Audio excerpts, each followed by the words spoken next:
He received his Ph.D. at the University of Virginia in 71. Just a little background for you. He serves as an associate professor at the University of Wisconsin School of Medicine, where his research on cloned human stem cells provided a radically new understanding of the mechanisms controlling life. He resigned his tenured position.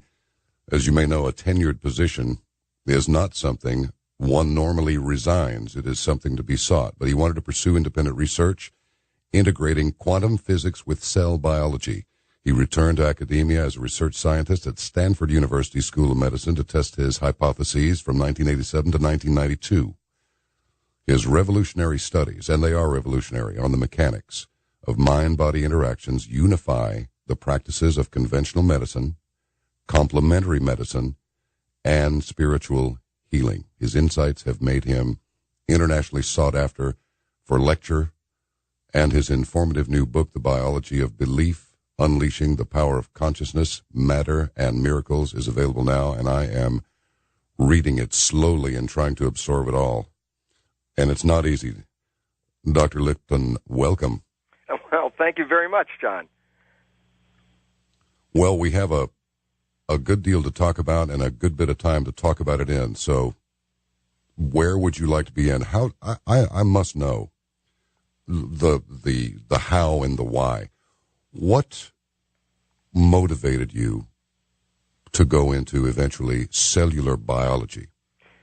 Well, actually, it was interesting because it was actually in second grade when I first saw cells in a microscope, and I saw them moving around this little amoeba and this little paramecium, and in my child's mind, I saw that these cells weren't just like pinballs bouncing around in a machine. They were actually looking for something over here and backing up and looking for something over there. And I caught on that these were like little people. And it just, it was interesting because the world wasn't that wonderful at that particular time. And so this new world that I saw in there was it just drew me in. And I didn't realize it. It drew me in so deep that I ended up becoming an electron microscopist about 25 years later or something like that. And it was real exciting because what I saw on that very first day turned out to be real, that these cells are very intelligent, and it's interesting because as a biologist and teaching in a medical school, there's always a tendency to look down at anything less than human as not being that intelligent. And to me, the biggest shock is that when I learned the lessons of these cells, it was so profoundly important, a message of understanding how to live, that my life was radically changed when I started to apply what the cells were teaching. And then I stand back and say to people, well, we look at them as not being intelligent, but the interesting reality is when we look at our human bodies and we look in the mirror, we see this singular entity. So, John, you see John in the mirror, I see Bruce in the mirror, all of our listeners see themselves as this one entity. And it's very interesting because that's actually a misperception. And the fact is that if I would shrink you down to the size of a cell, that you would see your body is actually made out of about 50 trillion sentient little beings, these little cells. They're the living things. And so that our bodies actually represent communities of living cells. And when you start to understand this, then you start to realize that they created technologies that we haven't even thought about yet, that inside this world under your skin, these 50 trillion or so cells are living in a technological environment that's beyond anything we've ever seen. They filter the air, they filter the water. Every cell has health care. There's maintenance. It's a living system. It's a metropolis. And very interesting is that there's always that spiritual historic look that said the answers lie within. And in fact, I realize now that is, in a biological sense, a very profound truth, because we're trying to put together a planet here with 6 to 8 billion people and finding that we're destroying ourselves and the planet like crazy. And we're trying to find out how to create this wonderful life. And there, underneath our skin, is this giant community of 50 trillion individual sentient beings. And I say that because in cloning cells, I would take cells out of people and put them in petri dishes, and they have their own intelligence and their own ability to create their own world in that petri dish, because every cell is intelligent. And that in our bodies, these cells have the intelligence to create all of the functions that we express: respiration, digestion, excretion, the nervous system, converting the world into experience. This is all a mechanization created by cells. So when we look at ourselves, inside there are clues, in the sense that if we can understand how an economy is maintained, and they make energy, they distribute energy equivalent to money, they have jobs, every cell has a job, that there are rules and regulations, and the thing is, when that works, and those communities are working in harmony, the individual experiences a bliss or an ecstasy on this planet because of this wonderful harmony of 50 trillion cells. And the fact is, God, if you can get 50 trillion cells to live in harmony, we're just trying to get a few billion people to live together. It's like there's a lot of lessons to be learned from this cellular community. And as I mentioned, some of these lessons were so profound, they changed my entire life. So we could talk about some of the lessons or other experiences from that. I'm open to your suggestion. I watched your DVD, your lecture on DVD, with great interest. In fact, I watched it several times. So this is going to be, for me, this is a little like the monkey flying the rocket ship, and I'm the monkey. So here's the thing: it's so rich, it's unbelievable. The first part of your lecture went into just a very easily understandable explanation of what the prior knowledge was in regard to cellular activity, the roles that the genes played, and the chromosomes, and then eventually it went on to say, look, these somebody gets a disease, a gene must have turned itself on, a cancer gene has turned itself on, and you went on to explain that no, genes don't turn themselves on, something turns them on, and it was wonderful. So just take us through it and lead us to the light. Let us know. I so what's appreciate happening. that because, as I said, when I really understood this, and it was interesting, so I could tell people right now before we get into this a little bit deeper, is that there's this understanding that the cells provide about who we are and our place in the world and a destination that we can create, and it's very interesting because if we apply these lessons to our lives, they profoundly change the character of our lives. And I say that because I'm a student of this. I went into this study not a spiritual person. I was teaching, as you mentioned, I was teaching medical school. I was teaching about biochemicals and the concept that you mentioned about genes controlling life. And I was a participant in the teaching and obviously, a member of the congregation, so to speak, and buying all this stuff. And so what was interesting is that as I started getting into understanding the lessons that the cells were teaching me, they provided me with this other understanding, and that is that there's more to us than this physical body, and that this other transcendent part, there's a spiritual component. And it was just like, I wasn't looking for it, but boy, when it hit like a ton of bricks. It was like, oh my God, there's more to the cells, that the information that the cells are responding to comes from outside in the environment. Our identities are outside the environment. And my point about bringing all this up is that I'm going to talk about this information, and I can tell you it can change your life, but you also have to. We also have to come to this understanding. So as I download this information, so to speak, that we recognize that it's applying the information that makes all the difference in the world. And I say that because I was up in the front of people when this breakthrough understanding of how cells actually work came to me. I was so out there in the street trying to get anybody to listen, say, listen, you got to see this completely different than anything we ever thought, that we have powers beyond anything we've ever thought, and you could understand this, you could create this beautiful life. And I'd be giving this lecture so excited because I knew all this scientific stuff, and it was interesting because the audience would later cock their heads and look at me and go, Lipton, for a guy who says he knows a lot, your life doesn't look that good. And I realized that, oh my God, there was two parts to this. There's a part of knowing about the details, and then the most important part, which I didn't do at that time, was apply this information to my life, so that there was the original thought that if you just know about something, then that becomes your life, and I realized that's not true. And so let's get into this exciting part here, and that is, what controls life? And as you mentioned, I was led into this understanding of genes by history because there was perceptions and beliefs of scientists that were shaped over time. And one of the first pieces of information that shaped our understanding of heredity and genetics was from Charles Darwin. And Darwin brought to people an understanding that was so obvious, but they just needed to see it, and that was this. The question of biology is what controls life. And what he looked at, and he said, the traits of a child are derived from the traits of the parents. That whatever characters a child's expressing, you could see these characters in the parents. And based on a Newtonian world, a universe made out of matter and chemicals, it was believed that the character of life, that whatever is being passed from parent to child that controls the character of life must be something physical in those germ cells, in those eggs and sperm.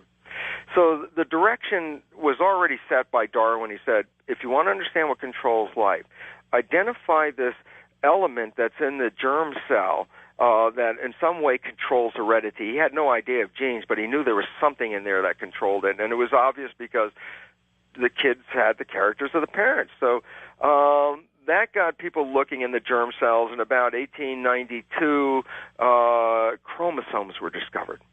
And they said, they looked at these chromosomes and they appear just before the cell divides, and that they showed irregularities of the chromosomes were associated with irregularities in the organism, and they started to put the pieces together and say, that's that stuff. In that chromosome, that's the stuff that controls life, because that's what they were looking for. And they found that the chromosome had two components, proteins and DNA. And they said, geez, one of these things must be the one that controls life. And they didn't know which one. And it was as late as 1945, they still didn't know what controlled life. So it wasn't that long ago, really. Up to 1945, they weren't sure, proteins or the DNA. And an experiment was done by three guys, Avery, McLeod, McCarty, in 1945. And what they did is they took a chromosome from one species of bacteria and split it up into DNA and to the protein. And in a different species, they added in one set of dishes the protein from the chromosome, and in another set of dishes the DNA, and said, well, if one of these changes the fate, then from the species they isolated the DNA from would change the character of the species they put the DNA in the tissue culture. And sure enough, they found that the DNA changed the traits of the bacteria and the protein didn't. So in 1945, the answer was DNA controls life. 9 years later, Watson and Crick, and we have, I remember as a youngster, the paper, the New York tabloid, big front page, black, no picture even that day, just big black print, Secret of Life discovered. And that was sort of the biggest turning point in biology, because they said, we got the answers. It's DNA, and DNA controls life. And they created what is called the central dogma.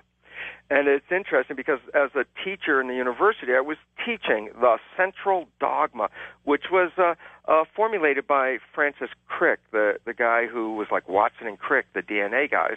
And Francis Crick came up with this assumption that after 100 years, they already had a belief system, and now he spelled it out. He said that DNA is the hereditary molecule, the gene, and that's converted into RNA, which is like a Xerox copy.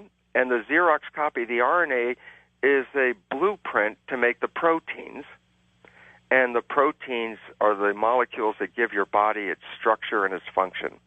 So the character of the proteins is controlled by the DNA, and everybody was happy, and it was called the central dogma. It says DNA controls life, and we bought into it. And we bought into it that genes determine life, and that there are good genes, there are bad genes, and that your life was predetermined in a sense at the moment of conception, so that whatever genes you got from your mother and your father, they sorted themselves out, a selection of them was made, and that selection was sort of like a fate map, that for the rest of your life, that these genes were going to determine your structure, your behavior, all the characters of your life. And so we bought into that, and what that did is that this concept called genetic determinism was a piece of knowledge that brought us to the belief that we are victims, that we're victims of heredity.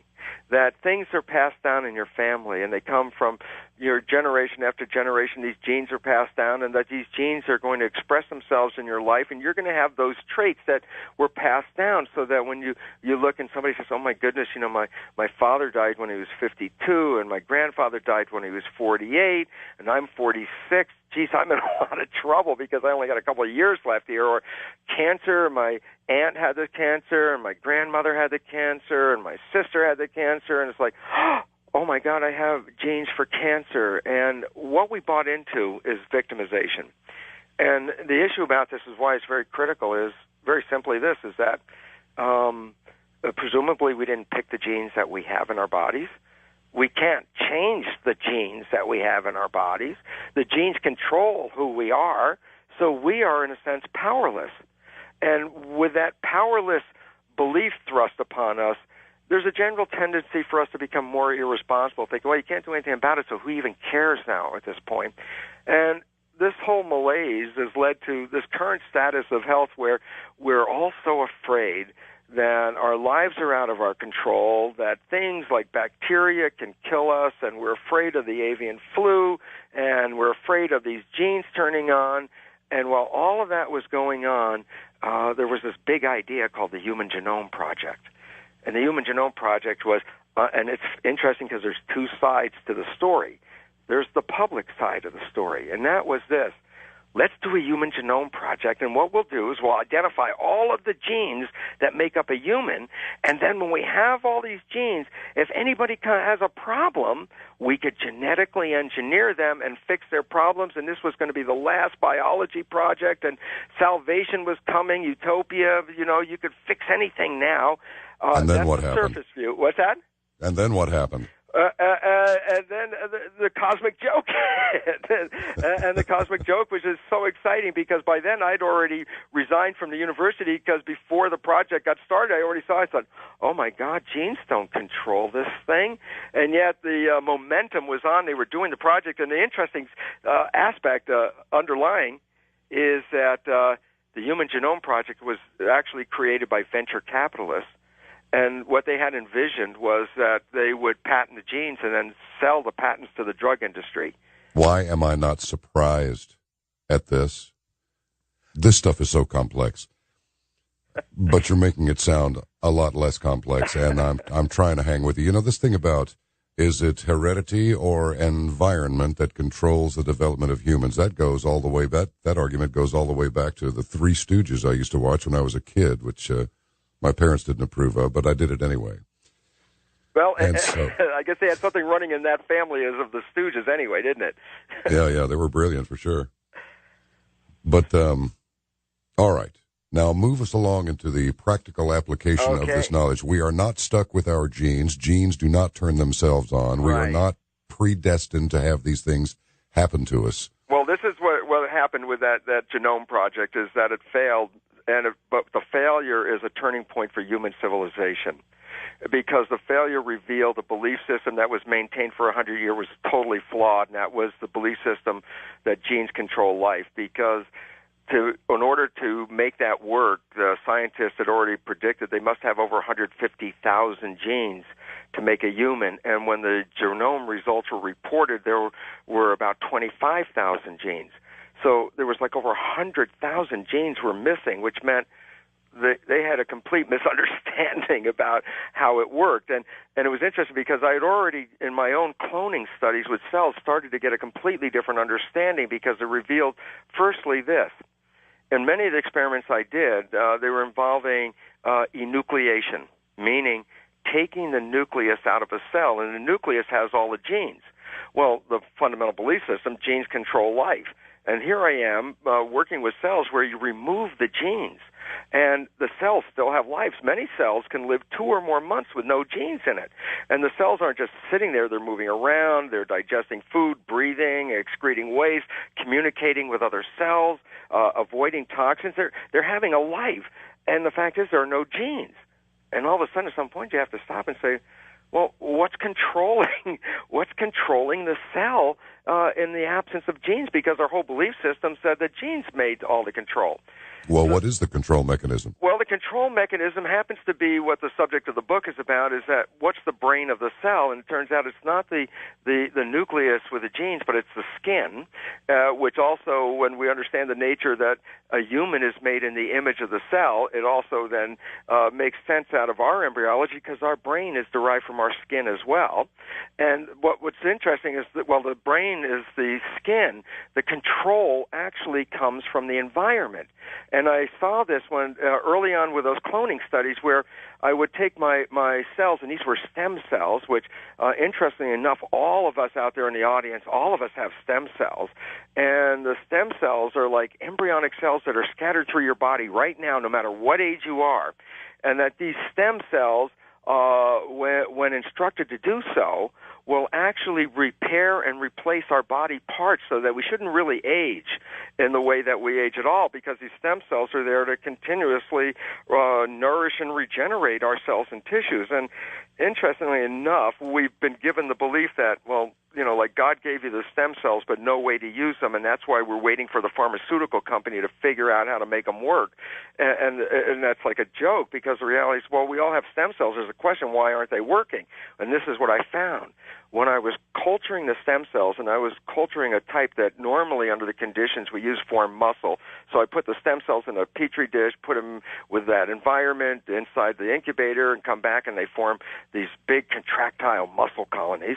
But I found if I changed the environment and put the same cells in a petri dish with a different environment and moved it over into a different incubator, that these cells would form bone. And then I found if I took the very same cells and put them in a third environment, in another environment with gas and different incubator environment, and I put them in a petri dish, that the same cells now would form fat cells. And all of a sudden it hit me way back in the 70s. I said, oh my goodness, all the cells are exactly the same, but the fate of what the cells do is not determined by the genes. They all have the same genes. It's determined by the environment. And I started to realize, as I changed the environment, then I changed the behavior and character of the cells. And, simple thing like this.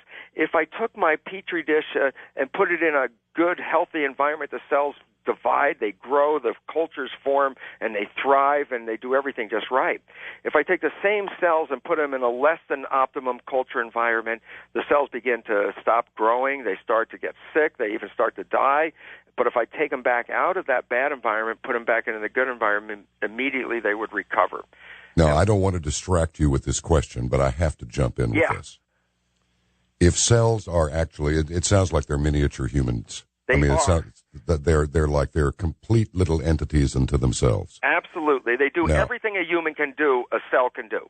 Well, let me ask you this then. And if you don't want to go out here, it's okay. Just go, no, John, don't go out there on that limb. It'll snap off and you'll fall. But is it possible then that if these cells, by changing their environment, actually produce different things, does that suggest, sociologically speaking, that if you take, this is a real crude example, forgive me if it's overly crude, but I have to try this.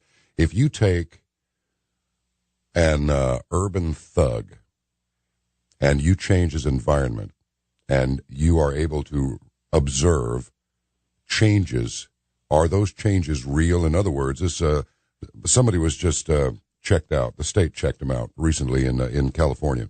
And my understanding is this person had written a children's book and had completely reformed and was not his murderous self that he was when he went in. Is it possible that this character had, in fact, actually changed? Absolutely. It's an absolute understanding, and people can have epiphanies and change their lives in the middle of the afternoon and go somewhere else. And there are people who are lying in a cancer situation, terminal, in a deathbed, everybody looking around at them, and they change their mind. They get up, they walk away from that bed, and they have a spontaneous remission. The fact is, it's the cell and the human's ability to change their understanding of the environment, and through that change their biology, and as a result completely and profoundly change their lives. And why this is so important is that most of us seem to be afflicted to some degree with some kind of problem. I mean, so many people are on so many medications in this country, and healthcare is just overwhelmed with sick people can't wake up, can't go to sleep, all kinds of issues. And everybody's thinking, well, my God, look at all these frail human biology bodies. And the fact is, it turns out with our new understanding, it's not the genetics and biochemistry of the body that's the problem for most of the issues that we face, including cardiovascular disease and cancer. Most of the issues we face are the way we interact with the environment.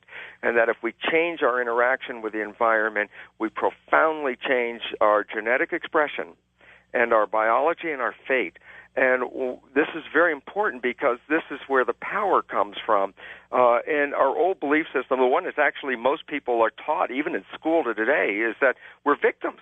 You know, it's just like, that's your fate. This is a criminal. He must, he's got bad genes or whatever it is. It's like, no, that the gene and the expression of the organism will change with the perception of the environment. So as people change the way they see the environment, they can change their biology actually virtually instantaneously.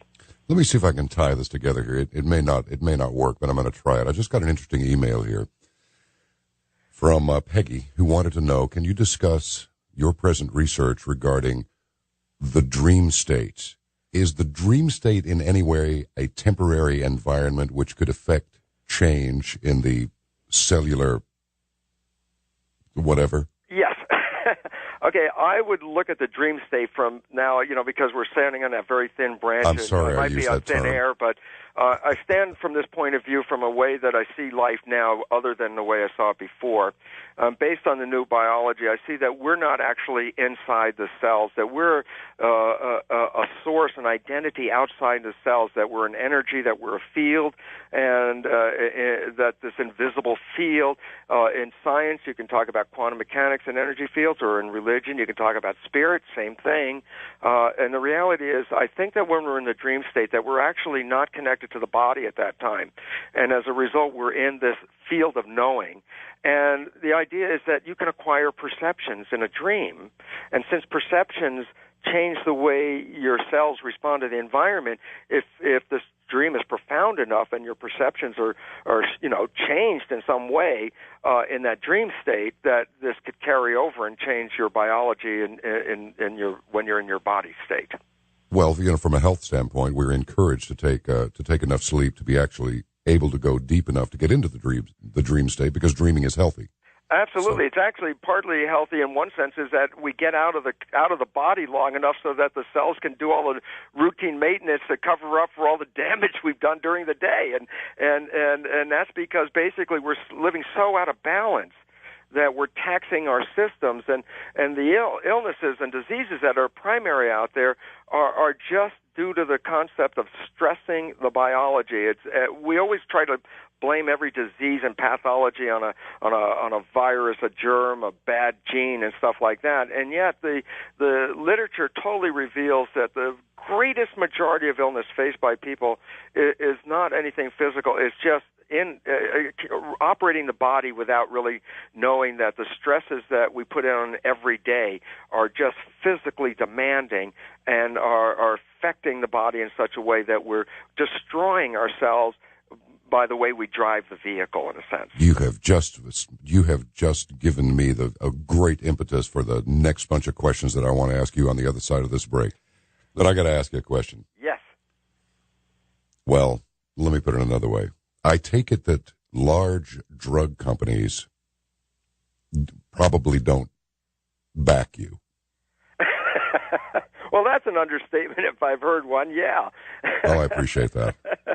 And basically, it's because they're keeping us enslaved with a belief system of a mechanized body in a quantum physics universe that emphasizes energy. It's like, no, we're not physical bodies, we're energy bodies, and the idea is you can heal with the energy much more effectively than you can with the chemicals. And in fact, it's a known fact that medicine is essentially the leading cause of death, not because it's not medical bashing, it's not the doctor's fault. It's actually the people like myself are at fault, that the academics that were teaching doctors, because we're not providing them with the current up-to-date information. And the reason why is simply that there's a bias impressed upon medicine by the pharmaceutical corporations.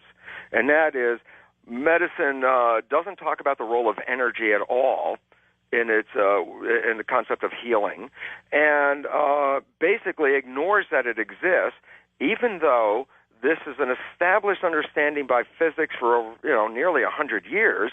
And why is it important is because it's not biology's choice to ignore energy. It's not. It's like they just say, no, just focus on the chemicals, and that means the drugs. And the issue about that is that every science that's built on top of physics must change its belief system if physics changes its belief. And physics did. It said the universe isn't the mechanical material universe that we thought it was under Newtonian ideas. The universe is made out of energy. All the atoms are made out of energy, and the atoms make up molecules, so molecules are made out of energy, and molecules make cells, but then cells are made out of energy, and cells are made out, make people. We're energy. And why is it relevant? Energy is a much more effective healing way to work with energy. And this is where a lot of the complementary medicine and spiritual healing, all that comes in. That's the energy way of healing. Now, medicine, before I don't want to make it sound like it's not working. In fact, here's what medicine does. Medicine does trauma work. You break something. You need something cut out. You need something replaced. You need a mechanic to get in there and fix these parts. Medicine does miracles. But when you want to ask a question like, well, why does cancer occur? Or Alzheimer's, or arthritis, or any of those kind of illnesses that are not trauma-related, they don't have an answer. They don't have a clue. Well, sure. A lot of people will say, I don't go to a doctor unless I can't reach around behind me and dig the old lead slug out that I picked up down the path there, down the trail. They just won't do it. Absolutely, and they're very wise because the statistics reveal that the danger of going to a doctor exceeds most anything else we do in our normal lives. So, my martial arts master always said, Western medicine is unsurpassed for surgery. Absolutely. Eastern medicine is unsurpassed for detecting the cause of the symptom. But if you need surgery, go to Western medicine. If you need preventative medicine, look to the East. Do you agree with this? 100%, because the East always looked at the environment, the energy. They always talk about the energy in the body, in the fields, and what's going on in the environment. And so they caught on first that it's the environment that controls biology. And so that, and it's interesting because, as I said, look, we're these 50 trillion cell petri dishes. Every human is like a skin-covered petri dish. And the simple logic is if I put my dish in a less than optimal environment, the cells get sick. And if I take it out of that environment, put it in a different environment, the cells get well. We have to recognize, well, we're walking petri dishes, and the idea is that our health is a reflection of the way we interact with the environment. And so rather than trying to change our bodies, which is the way medicine is, anytime somebody's not well, you say, well, the body, you fix the body. And the interesting thing is, before you fix the body, first consider the influence of the environment. And this is where most, we recognize now that stress causes the majority of all illnesses on this planet today, and stress is the consequence of inappropriately dealing with environmental stimuli. So it really gives us this opportunity to say, you could heal yourself a lot safer and faster by understanding the source of your stress rather than dealing with the consequence of your stress.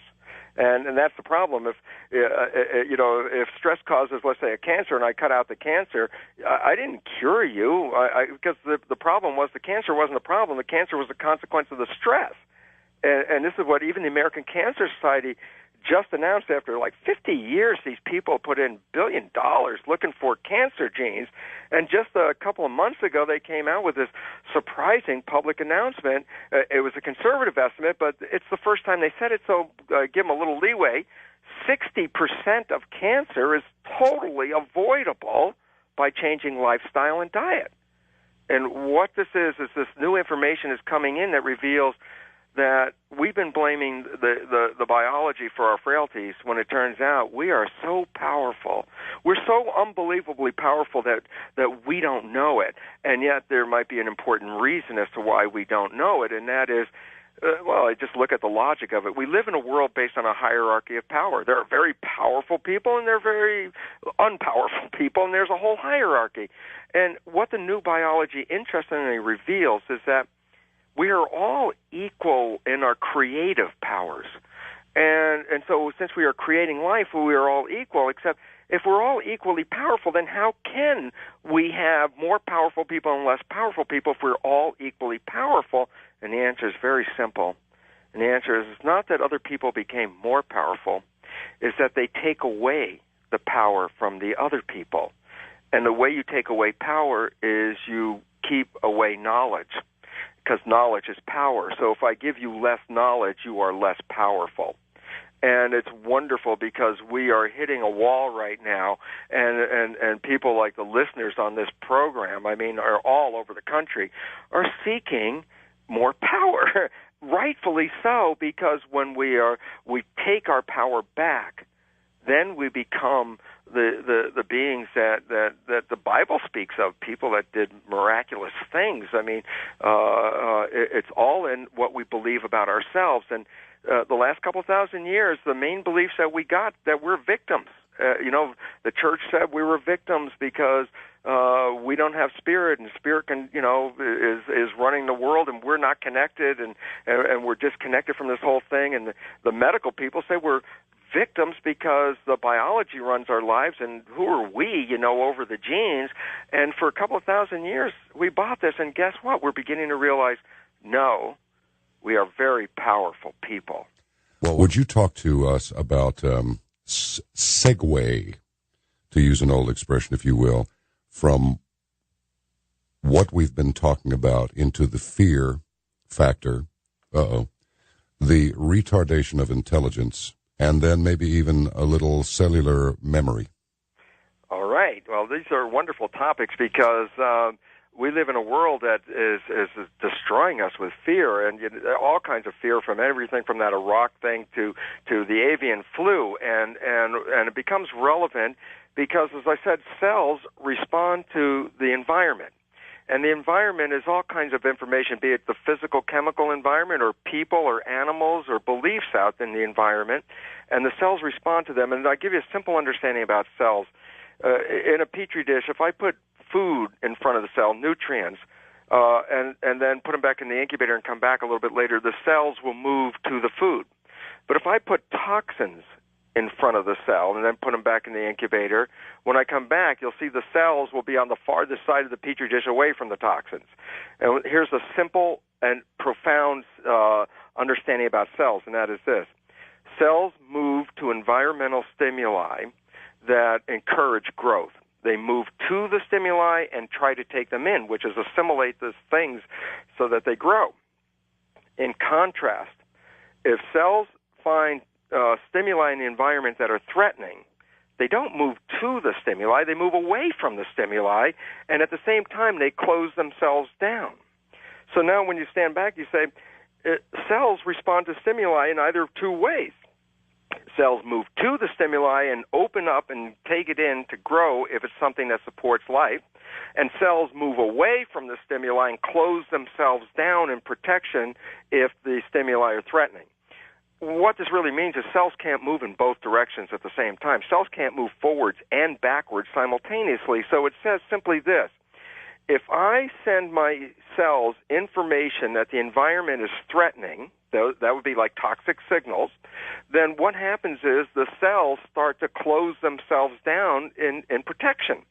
And the problem with this is that as you close yourself down in protection, you shut off all the growth mechanisms. And the relevance is that the more protection we're in, the less we're capable of surviving, because we're sending information into the cells, and the cells are essentially, remember we talked about cells are like communities, like people. And for the best analogy, if I would give this analogy, I say we live in a community, and we say it's a beautiful spring day, and the sun is out, and things are growing, and the farmers are growing things, and the businesses are making things, and kids are in school, and I say the community is in growth. And then all of a sudden, there's an air raid siren. So let's say it was back in the 50s where we were afraid the Russians were going to bomb us. So we have the bomb shelter. And the point about it is when the stimulus from the environment is threatening, the air raid siren, people leave the job and go into the bomb shelter, and that's protection. Now, think of the difference. When they're on the job, the place is growth. Everything is in harmony. Everything is growing. But the moment the air raid siren goes off, everybody runs and goes into the bomb shelter, and that the nature of the community completely falls apart because of those old stories of neighbors where one person had the bomb shelter, and then when the siren went off, the other neighbors wanted to get in. They actually had a shotgun to keep them away. So the idea is you might be in a perfect community, but the moment fear comes in, you start to go into protection. Well, it's pretty hard to advance. You can't advance and retreat at the same time, can you? Absolutely, and that's why you have to realize that the cells are responding to what you see. And if you see a threatening world, they're in this protection posture. They're in that bomb shelter. And the question is, if it was just like a temporary thing in the environment, like a test, like an air raid test, you go in the bomb shelter, you're there 10 minutes, you come out of the bomb shelter, you go back on the job. It's just like a coffee break or something happened during the day. Here's the problem. If the air raid siren goes off and everybody goes into the bomb shelter and there is no all clear, then this is where it gets critical, and the question really comes to how long can you survive in the bomb shelter? And the answer, there's a finite period of time. That's whatever you have stored in there for your food and water and air, that's what you got. If you run out, you can't make any more because you're in protection. And the point is, you're not growing. The community stops growing when the threat is on. And as a result, I have a cellular community that makes me up. I look at the world. My interpretation of what I see tells my cells whether they're moving forwards or they're in protection. When I'm given threat, day after day after day after day, that's the equivalent of being locked in the bomb shelter and not being able to get out. It only takes so many days before the biology will start to fail for a simple reason. Simple reason, that is this. No matter what age we are, every day we lose billions of our cells just by attrition. Skin is sloughing off, and the gut lining is being replaced, and hair is dropping out, and other hair is coming back in. We're continuously growing in this sense. And the point is, but if you go into protection and you shut off growth, you're still losing those cells every day. And there's a question. But you're not putting any back. You're not putting any back. And so the question is, how long can you maintain a stressful situation before the feedback, in the sense that I'm losing these cells and now my functions are affected, that I start to get sick? And that's exactly what's happening to the people on this planet. The fears, the threats, and the concerns are physically killing us, because we're sending messages of protection that are never released. At least in the old days when we were chased by a saber-toothed tiger, okay, so you got into protection, but you ran away from the tiger, and then, okay, now you start your life again. Today, we run, and 24/7, 365, we're into this protection mode, being afraid, with the media bombarding us with these fear messages, and the fear messages being interpreted by the body, causing the cells to get into their protection response. And here's this other little unfortunate sidelight that sort of really exacerbates the situation. That is this. The body actually has two protection systems. So that when we're afraid, like Al-Qaeda, everybody, Al-Qaeda's coming, then what do? Well, we get the adrenal system. That's the fight-or-flight system of the body. And what that does is it causes, when the adrenal hormones are released to the body in the perception of fear, like something is threatening you, we release the stress hormones. And the stress hormones, intelligent, what they do is they shift the flow of the body's blood to the arms and legs, because the blood is what provides all the nutrients. And since we're in fight or flight, I want to feed my arms and legs, because if I have to run or fight, man, I want to have that available so I'm going to survive. Well, but there's this phrase, and I'll read it like right out of the book, and it goes, when the stress hormones are released into the body, the blood is preferentially sent to the arms and legs. Well, that makes sense. That's what I want to use if I'm fighting or running. But the question is, so wait a second. It said the blood is preferentially sent to the arms and legs. Well, it says, where was the blood before the stress response? And the answer is, the blood is mainly in the viscera, the gut. And what's it doing there? Well, it's providing nutrition for what? All the maintenance and the growth and the cleaning of the body and the immune system and fixing the body and keeping it healthy. Except when we get in fear, I shut down the blood vessels in the gut, forcing the blood to my arms and legs so I can run. Well, the point is, just like the bomb shelter story we talked about, when you're in fear, you don't provide nutrients to the growth mechanism. It shuts off growth. And so the adrenal system is to, organize the blood flow to the arms and legs, but here's the catch. There are actually two protection systems in the body. One protects me from threats on the outside of my body. That's the adrenal system. If something is attacking me from the outside, I get my adrenals up. But the other protection system is called the immune system, and that protects me from threats inside my body like viruses, bacteria, parasites, and things like that.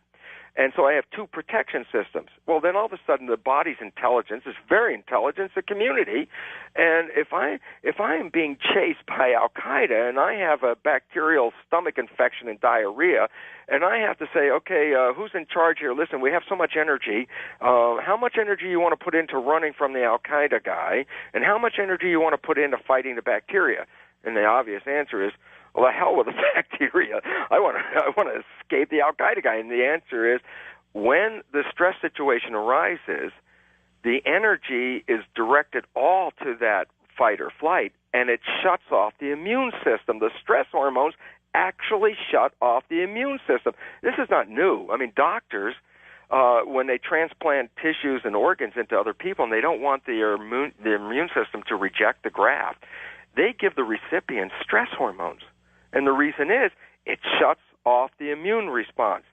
Now all of a sudden I say, okay, now let's come back to where we are here today.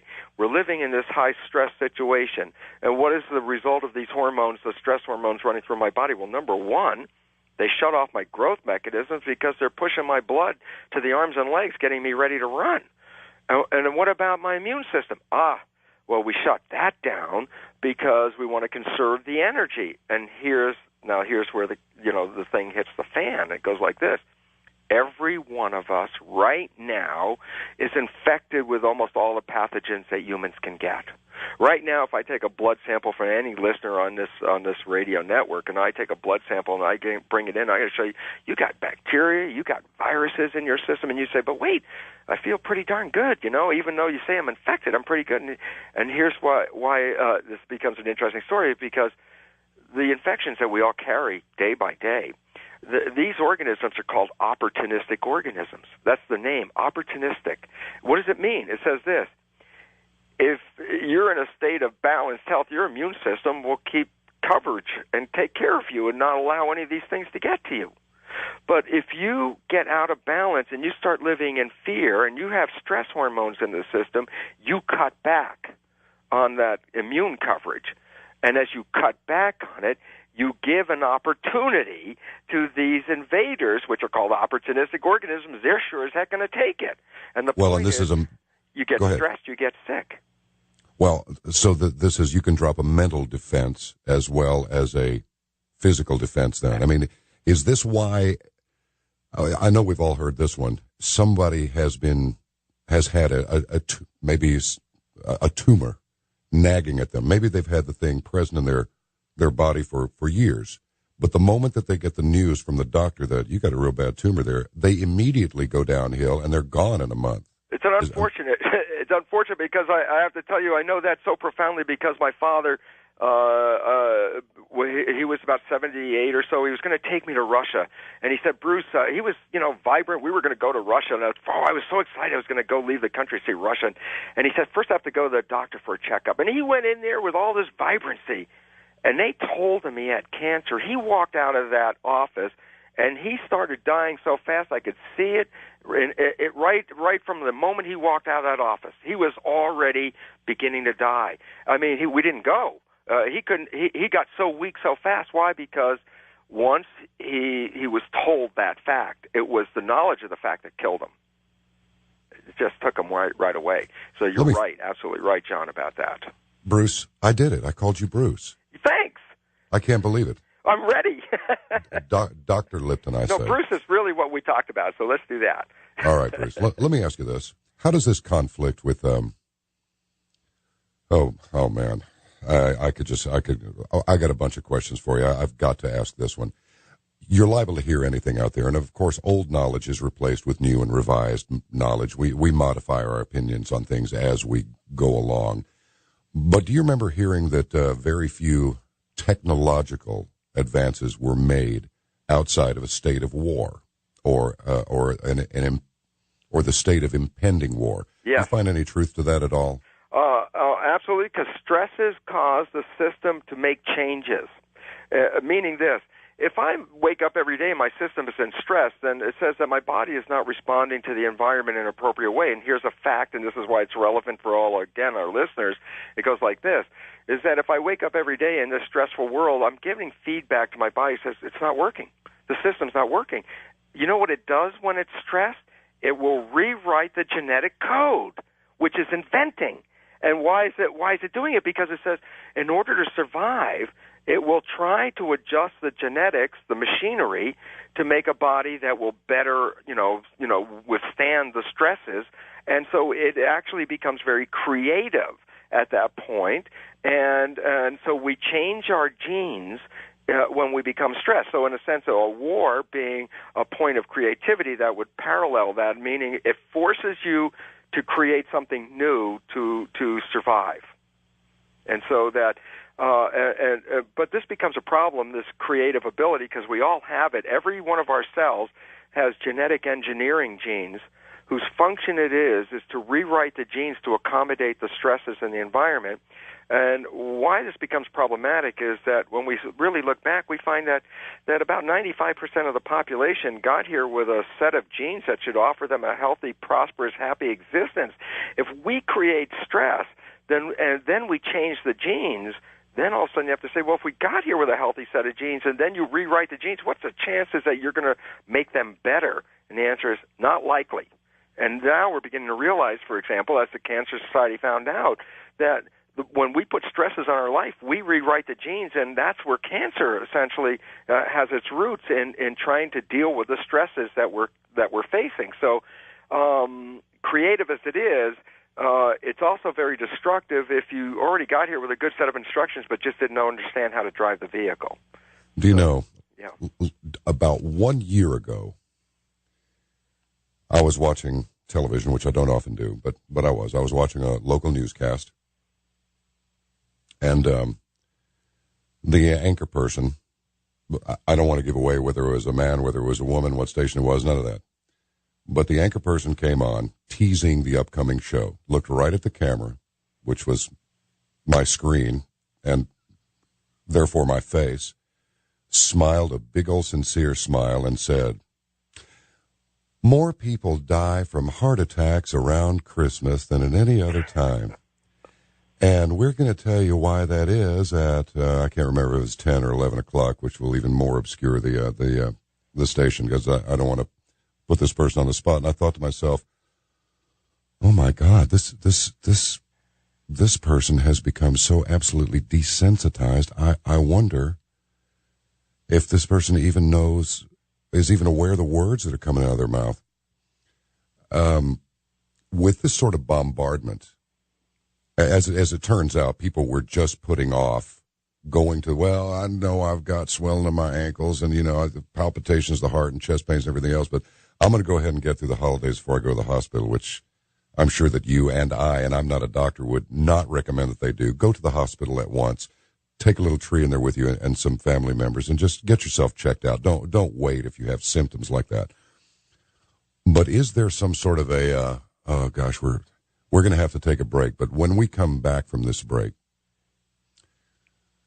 is there any possibility that there are advanced intelligences among us who are actually smart enough to concoct a web of fear in furtherance of retarding our intelligence altogether? And perhaps leading us away from the things which would preserve us. And maybe if you feel like it, we'll take some calls in the last hour. Sitting in for the vacationing George Norrie. My name is John Wells. Thanks for being with us. This is Coast to Coast AM. Thank you very much, my little invisible friend. It sounds like he's the size of Sebastian Cabot and as strong as the Jolly Green Giant.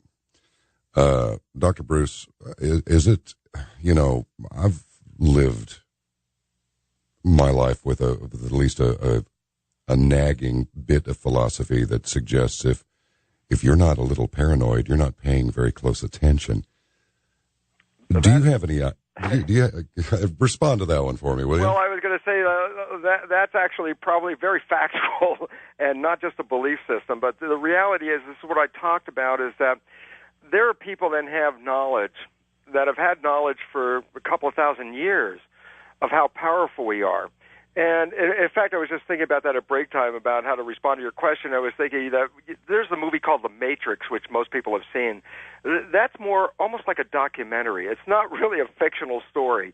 And it deals with the fact that that people can control other people by belief systems. And belief systems can empower you, or a belief system can disempower you. In fact, in medicine, we talk about belief systems that empower you as like placebo effect. Like I give you a drug and I tell you it's going to cure this, this very complicated disease that you have, and you take this drug and it's like the newest drug, and sure enough you get better, and then later on you find out that it was a sugar pill. And that's called the placebo effect, where the belief of the drug actually cured the person, the belief they were going to get better. And we talk about that, and that's the one we always talk about, the concept of something making a benefit that actually had no real value. I want to bring up, there's a scientific equal but opposite effect of belief, and instead of the placebo effect, it's called the nocebo effect.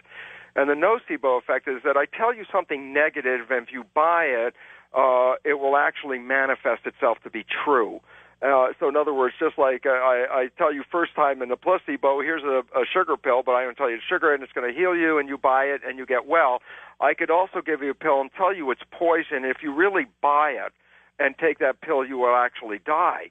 And the issue about this is the power comes from the perceptions, and the perceptions are actually beliefs, because not all our perceptions are accurate. And so like in my book, The Biology of Belief, which really goes into this, describes this, how this mechanism occurs, and it's this new genetic code that's above the DNA, and it's called epigenetics, and it's the mechanism by which the perception of the environment controls the readout of the genes.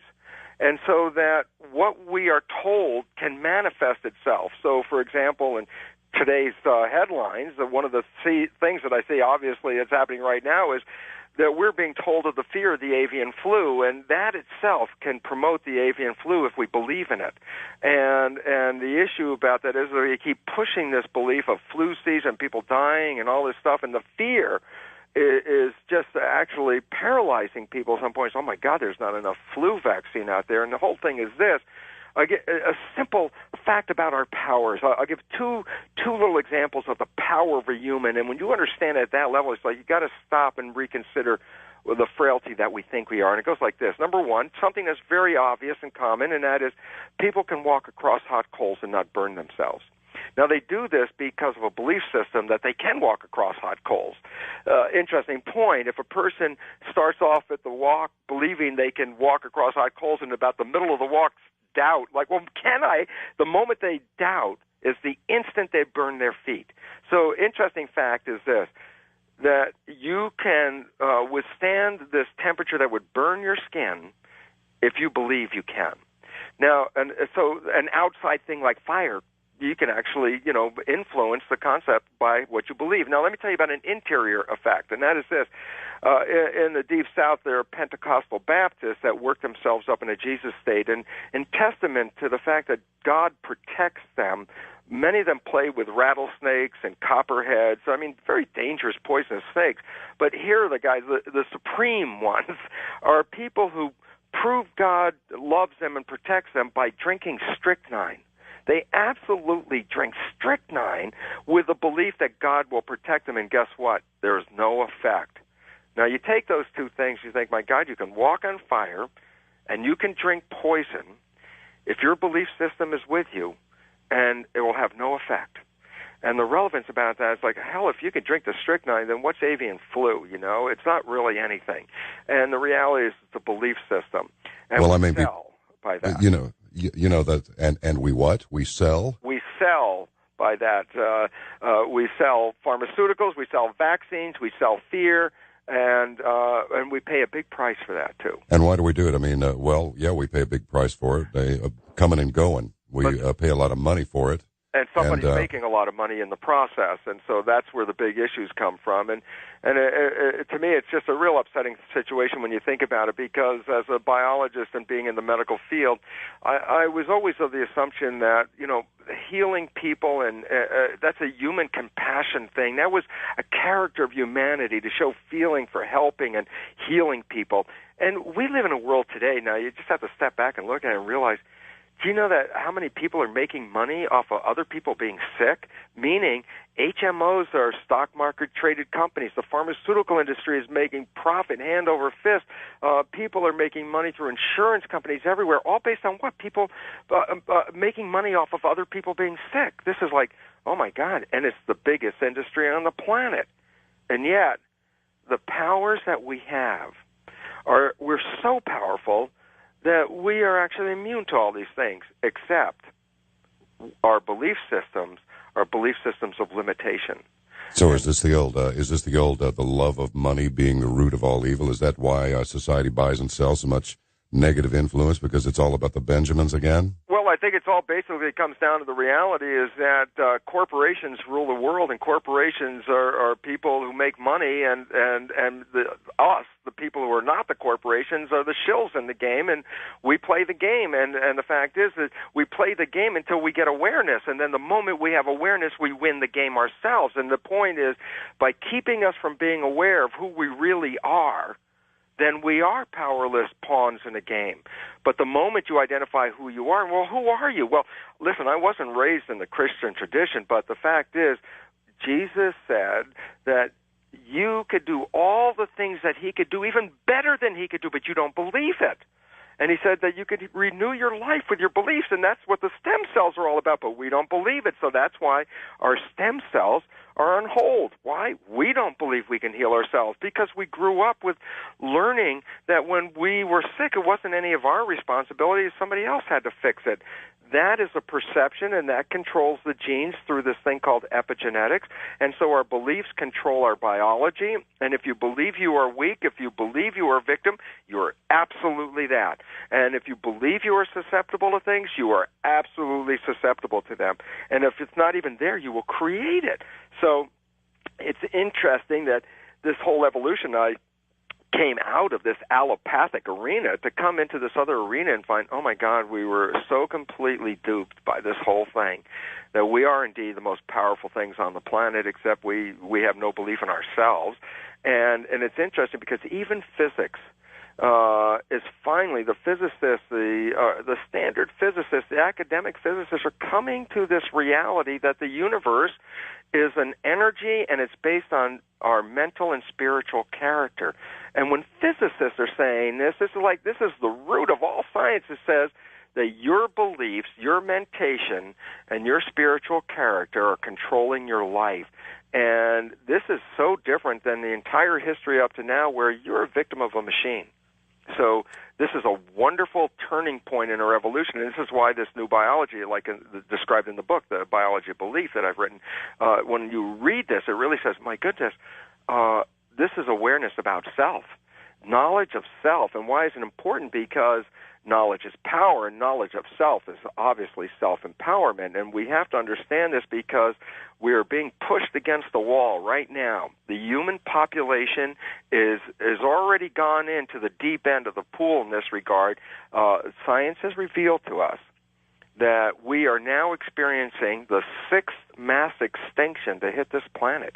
The 5 previous mass extinctions essentially wiped out life on this planet except for little nubbins that started, and it started all fresh again after these mass extinctions. Well, interestingly enough, the first 5 mass extinctions are all attributable to things like asteroids or comets hitting the Earth and destroying the environment. But the interesting one is the one we're in now, the 6th one, is strictly due to human causes. Our behavior, our way of learning life, our way of carrying out life is so destructive, not only of ourselves, but of the environment, that we have precipitated this mass extinction. Now, while I sit there and say that, I'm not saying it with joy, but I'm also saying it with tremendous hope for this reason. As I mentioned earlier, a person could be on their deathbed with cancer, and when they change their mind, when they change their understanding and their belief about life, they get off that bed and they walk away from that, they exhibit what's called a spontaneous remission. What we're being pushed to do right now, and this is why this audience on Coast to Coast is very important, because this is a very aware, questioning, open audience for this kind of information. It's very important to recognize this. We are being pushed into the corner, and the way out of it is to change our understanding of the way of life from the enslavement where we've been as victims to an understanding that we are powerful creators of our day-to-day existence. And if we would be taught that and understand it, then we could put our hands on it and turn this planet around overnight. So I'm looking for a spontaneous remission, and it's interesting because this date 2012 that's coming, hit by all these very spiritual entities out there and all these different organizations have focused that this 2012 is an important turning point, and I see that it's actually happening right now, and we're leading to it. And what's the turning point going to be? And that is, we're going to identify who we really are, that we are not victims of life, we're victims of our perceptions, and that if we change our perceptions, we change ourselves and the world that we live in. We are all powerful in this regard. And why this is interesting is because this new field of epigenetics is the new understanding at the leading edge of science that reveals how you perceive the environment controls your genes. And why that's relevant is because if you perceive yourself as a victim, you have created a biology that is already open to all kinds of assaults by everything out there. And if you find yourself the master, you can walk across the fire, you can drink the strychnine, and you can do all the miracles that Jesus said. But again, the question is, when will we have that belief? Well, this is the new belief that's coming forth right now from the leading edge of science. So this is why this is an exciting time, because it's like, oh my God, there are going to be people who are going to buy into the belief and become powerful, and there are going to be other people who are going to own the old belief. And to me, unfortunately, it's a reptilian kind of belief that we are these machines that are built for survival. And it's like, no, we're built for thriving. We're built for making community. We're built for building this beautiful biosphere that we can live in, and it's creative. So it's very interesting because by applying this new biology, I realized that I've changed my own life so profoundly. And so I'm that student that said, oh my God, you apply these rules and you can rewrite the life that you have. And then you have to go back and say, well, what are these rules and what are we rewriting? And then it comes down to a simple thing, because like this, I said, the cells respond to the perception of the environment. Our brains, which are derived from our skin, the nervous system, reads the environment, makes an interpretation, and then adjusts our biology. So our perceptions are acquired of how we deal with our biology and how we deal with our genes. And so it's actually our mind is between the environment and our genes. And then all of a sudden, the power of mind. And then all of a sudden we say, but wait, there are two minds that run this show. And there's the conscious mind, which is connected to the more or less the spiritual or identity of ourselves mind, the active thinking mind. And then there's this subconscious mind, which is a tape player, just plays routines. Once it learns how to do something, you push the button, you play the tape. In fact, people will even say that. They say, oh, that guy pushed my buttons, meaning, oh, well, they pushed the button, I played a behavior, and I was shocked watching my own behavior as this subconscious plays. So let's make this important distinction, because this is relevant to the audience's understanding of how their life is controlled. And it goes like this. We have two minds. The difference between the two minds are very, very profound. The subconscious mind runs the show anywhere from 95 to 99% of the day. All of the responses and all of the things that we are doing in our lives come from tapes that we learned in our history, especially the first 6 years of life. That less than 5% of the day, and probably even less than 1% of the day, we're actually controlling it with consciousness. So that says most of your life is pre-programmed day to day by the subconscious mind. The subconscious mind is 1,000,000 times more powerful as a processor than is the conscious mind. Hold it right there. You got to hold it for me right there. Can you possibly hold that thought right there?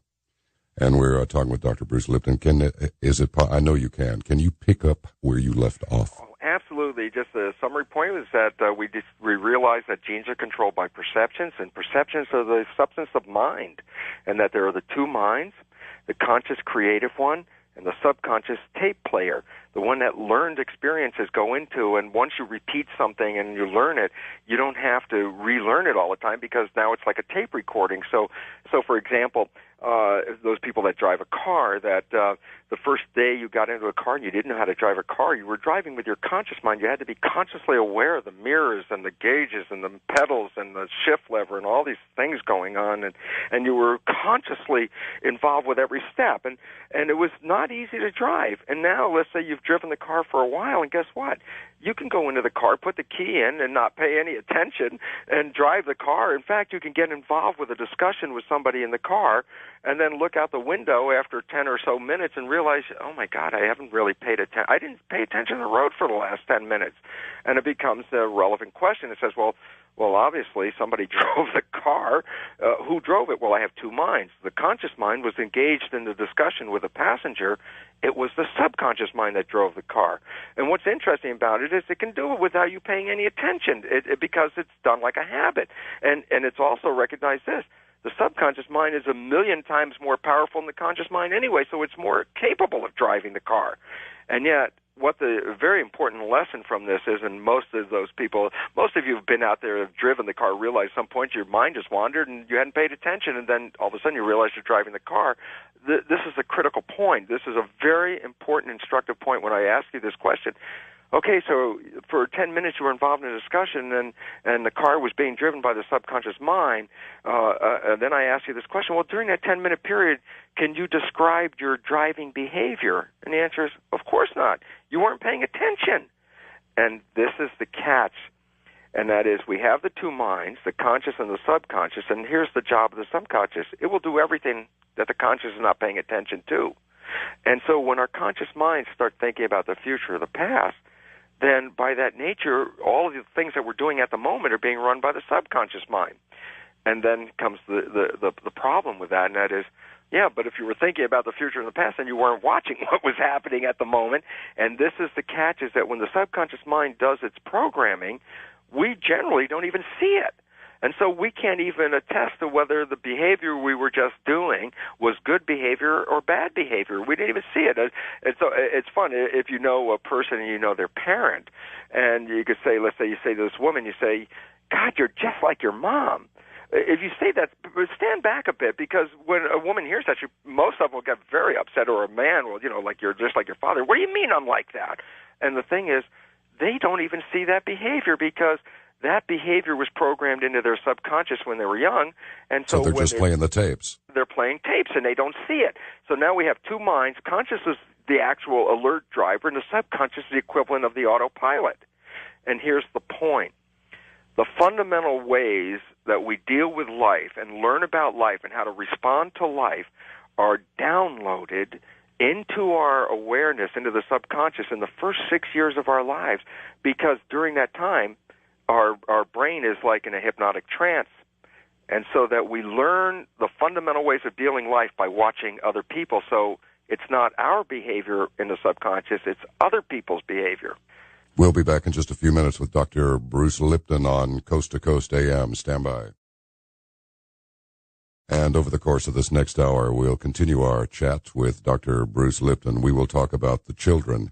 We will talk about all this fear-mongering that's out there. We'll talk a little bit more about the retardation of intelligence and see if we can get to the bottom of a little query I have. Is this a deliberate effort to degrade our intelligence and enslave us in some way, or is this just like a rope in the trunk of your car?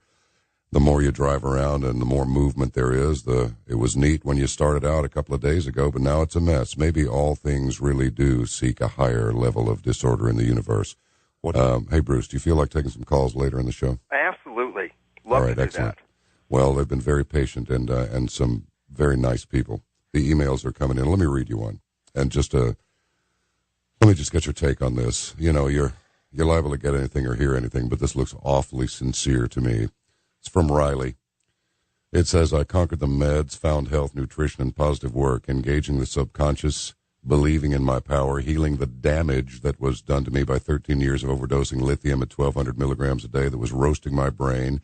The lithium-induced Parkinson's and Alzheimer's in me. It took 6 months off the lithium, before the tremors in my hand and arm ceased. Then I invented a new form of fusion energy in 2003, a year later.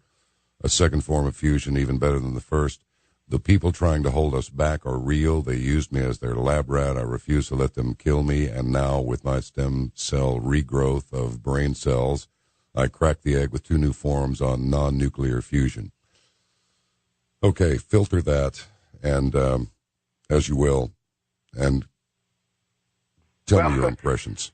My impressions are very clearly that this man is the first of all in regard to his health is an example of what I've been trying to get people to understand is that we have stem cells that should regenerate and repair our bodies. It's the chemistry that we generally put in from the outside that interferes with all this activity, and it's also the belief that we acquired when we were children that we don't heal ourselves, that other people heal us, so that, you know, most people, when they got sick, we have to take you to the doctor. And if a child hears this kind of thing repeatedly before it's 6 years of age, it becomes part of that subconscious belief system, and it creates the program, and the program says that I cannot heal myself. And it's interesting because we were innately able to heal ourselves all of the time. I mean, there were a million years of people before there were medical doctors here, and we were able to use this wonderful immune system and stem cell system to do this. So this man took life back into his own hands, used his own mind,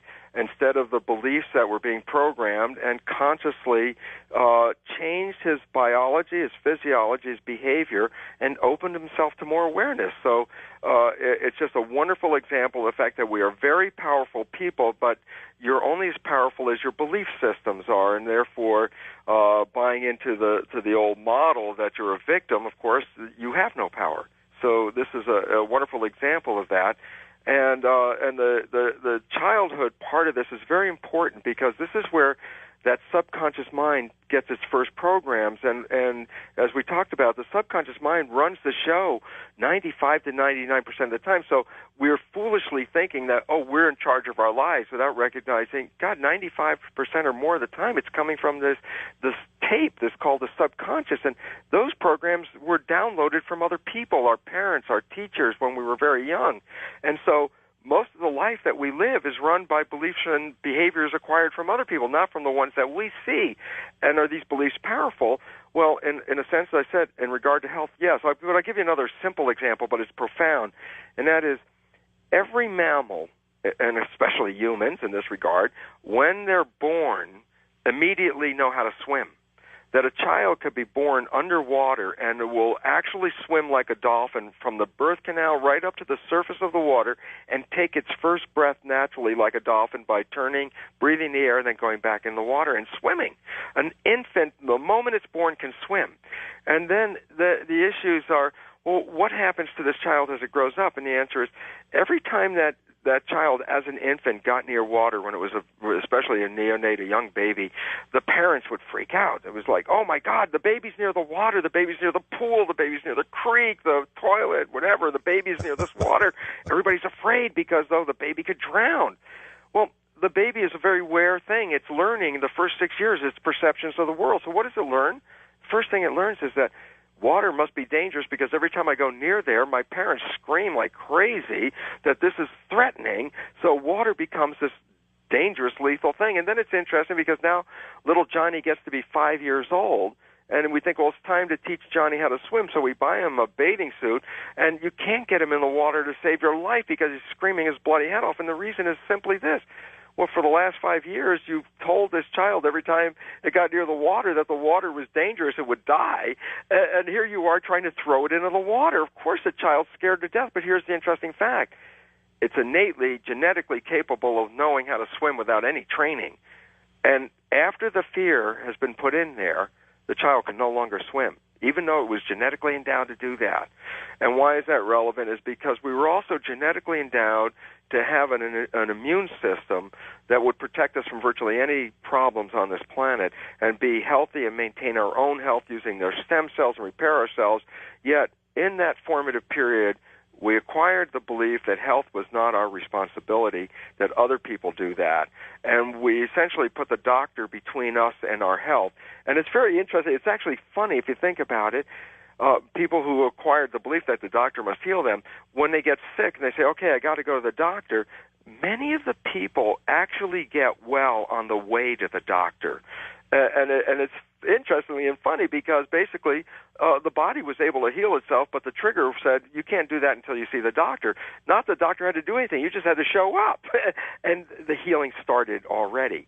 Well, it sounds to me like that old country woman's admonition of don't pick at it, honey, is probably the best advice that you could possibly receive, and you can apply to everything from human beings to machines.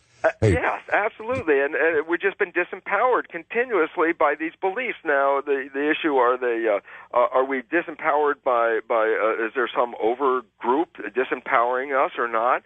Well, the issue is it's an open question. But then on the other hand, if you look at the history of our leadership and the secret stuff and the backroom control issue, it's like, geez, they don't give you much other choice other than to think that somebody's behind all of this, in a sense. Well, doesn't it seem so? I mean, let's see, what have they done here? You all stand up here, and in a minute you're going to see the beautiful glow of the atomic bomb when it goes off, and the colors are going to go toward heaven. You all stand here because we want to see what happens to you when that blast hits your face. And this other group over here, we have this drug that we're sort of working on. It's called, we've given an abbreviation. It's LSD, and we would like for you to take a lot of it so that we can see what happens. Yeah, there were some experiments that continuously run on the population, and it's an unfortunate situation. And you know what's surprising about some of these experiments are that I remember back when the Russians, we were studying the effect of electromagnetic frequencies bouncing them off the atmosphere and affecting populations, and we got that because the Russians were studying that. Right. And the Russians were bouncing beams off the atmosphere and hitting American cities with different ELF frequencies with their effort of trying to find out were there specific frequencies that could alter human behavior because human biological systems operate in that energy range. And it was interesting because they focused it on American cities, and it wasn't so much that they were just against the Americans, but it was just that you can get a lot of data from American cities, and because of all the statistics. And it turned out when the CIA got involved with trying to do the same kind of things the Russians were looking at, when we bombarded a city to chest, we also bombarded our own American cities. And the reason was, same reason. All cities, we have so many statistics on American cities that you can study every parameter of behavior. They didn't have that for other countries. So we even did our own research by, the CIA pounding those frequencies off the atmosphere and hitting our own cities. And it's like, oh, my God, Oh, I am shocked. You know what? There are a lot of people that want to talk to you. I'll tell you what. Let's do this. Let's take a couple of calls. We have a first-time caller, an East and a West, and a wild card, and a bunch of people. They've been so patient. They want to talk to you. So I'll tell you what. Let's get some of these. Let's let some of these folks talk to you. And tell you what. If the callers will just hit Dr. Lipton with your question quickly, and Dr. be as concise as you can, because I know that with your depth of knowledge, we can get deep with this. Let's get as many people in as we can and see if we can satisfy some of their requirements. Let's go to the first time caller. You're on Coast to Coast AM. John? Yes. Yeah, this is a great show. You're doing a great job as a host here. Well, thanks for that. Yeah, you're on. Keep rolling. Okay. Getting a bad connection. Doctor, I enjoyed your knowledge on molecular biology. I had the one question about the nucleus. Yes. And also I've a student in molecular biology, and I did a little bit of checking on something, and it's called the hardening off of the cells. Have you done any? I think you probably have heard of it, where if you kind of allow the cell to not have some nutrition, they kind of harden off for that period. And then they were talking about that's how to allow people to live longer. But then you have your diabetic people, and of course they need the nutrition all the time. But I just wonder, by checking through the Bible and Eastern religions, they used fasting a lot. And I thought, well, maybe that's part of the hardening off theory, that they've known that for years and thousands of years. Well, you're right on with this, because this is what the newest understanding is about why aging occurs so quickly in humans, and that is because the byproducts of digestion release free radicals into the system, and the free radicals cause a deterioration of our physiology. And it's interesting because they found this when they were studying certain laboratory animals that live longer than all their peers, and they were thinking, oh my God, these animals that live long must have longevity genes. That's the same research I was looking into, yes. Yeah, and what they found was the genes didn't provide longevity because they enhanced something. Every gene that was associated with longevity was actually a mutation that interfered with something. What it interfered with was the insulin pathway, meaning that all those animals that live long were less able to digest their food than their litter mates. And so the logic thing said, just as you said, it said, well, if they live longer because they couldn't digest as well, what if you just cut back the food? And here's the surprise. The animals essentially doubled their lifespan. And relevant to that, they've been looking at it now in relation to humans as well, that in fact that we should have almost the same effect, that if we would cut back to what amounts to today a starvation diet, because we would, after the way we've been programmed to eat, if we would cut back to this minimalist diet, we could probably double our lifespan easily. And the biggest problem in aging is actually handling the toxic byproducts of the digestion process. So all that ancient stuff comes into play right here. Well, they say if you want a new idea, read a really old book. Let's take another one. You want to? Yeah, let's take a caller from the wild card line. You're on Coast to Coast AM with Dr. Lipton. Okay, John. Yes. Yes. Hello, John. Yes, sir. This is Don calling from down here in Bay City, Texas. Hey, you're doing a fine Don, job, how are you by doing? the way. Yeah, you really are allowing your guests a lot of time to express their views. Well, it's about them. You know what I mean? What's your question, my man? Okay, I'm gonna be quick about it. Yes, Bruce. Yes. I was calling. I'm working the night shift now, and I've been sending I guess healing energies towards my mom. She had an operation today for lung cancer. Yes. And I'm looking for, I guess, a spontaneous regeneration of healthy cells. And I was hoping you can kind of advise me on a certain approach that I can actually pinpoint it more than what I'm doing. I'm having more people to help me pray with it. Yes. And I'm sending it from a distance. I'm here in Texas, and I'm sending it to Atlanta. Well, basically, you're connected to your mother right now, because what the new biology reveals is that our identities are actually not in the bodies. They're out in the field. So yours and your mother's identity are all out there in that field. So if you put information into that field, your thoughts and your prayers and your wishes in that field, you are directly affecting your mother. But now the issue with your mother is that she has to have this desire to heal herself and not buy into the belief of the disease, but to recognize that at some point the cancers generally reflect just the way of life. You know, as I said, the American Cancer Society is finding out that lifestyle and beliefs and concerns and attitudes about life are the primary causes of cancer. So that it's two things she has to do is, one is get that desire, like I want to live, so that your beliefs and your wishes and prayers will enhance that belief, number one.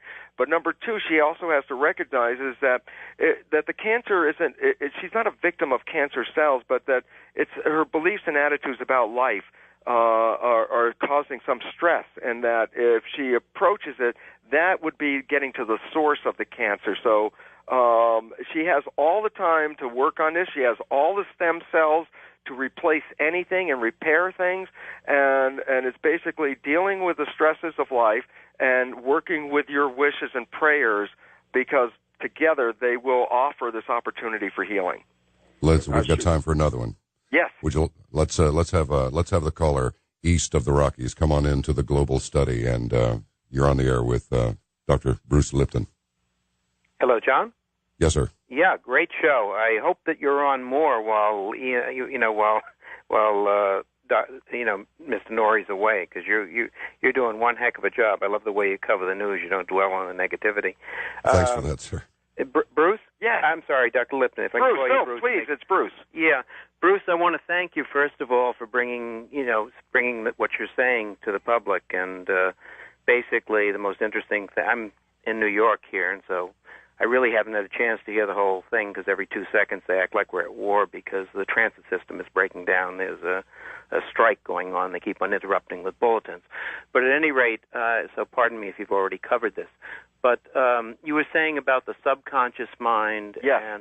And yeah, I understand all that. And, basically what you said about on a cellular level, the cells have consciousness, are endowed with it. That's like a back door to the truth, if you know what I mean. Absolutely. Yeah, and I really thank you for opening people up to even that concept.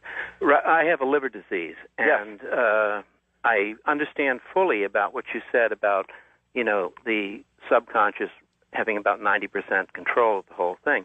My question is this: how do you use the conscious mind most efficaciously to impress the subconscious mind to get rid? Because my subconscious mind is like most people's; it's a train wreck. You know what I'm saying? Oh, yeah.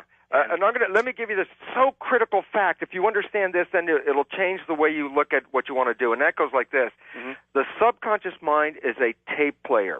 It has tapes in it. There's nobody in there.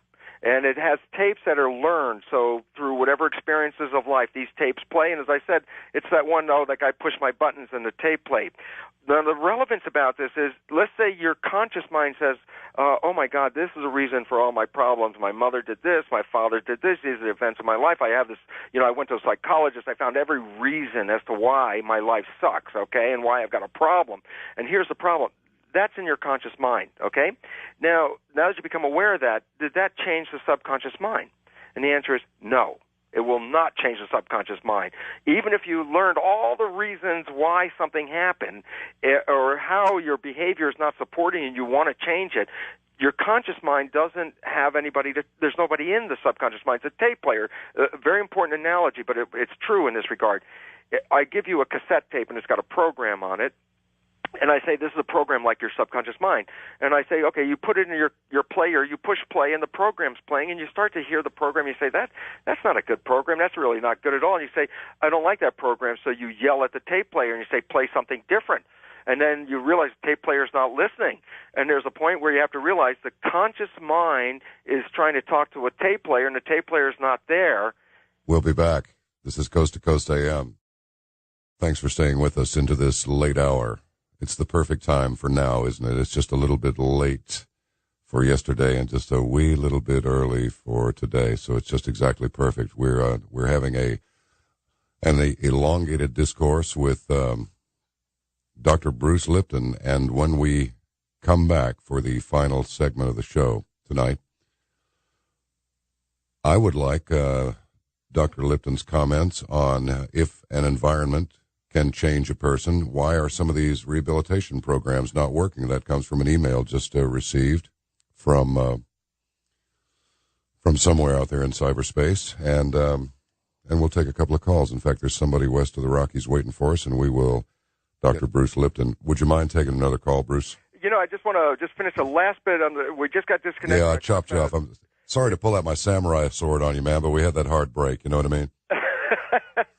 Well, I just want people to know that, and it may deal with the next question about the rehabilitation issues, and that is the subconscious mind is that tape player, and because we want it to change, talking to it doesn't change it as much as you can talk to a tape as long as you want. It's still going to play the same thing over and over again until you push the record button.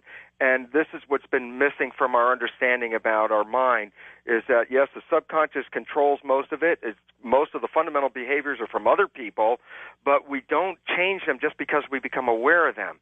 And this has always been the hard part. And it's like there are processes to change them, but the idea of just thinking about saying, oh, I don't like this behavior, therefore it should change, it will not do that. And that's why positive thinking, although it's highly recommended, has problems, because positive thinking is trying to get your conscious mind, this little tiny processor, to change a tape, and there's nobody in there, and you have to push that record button.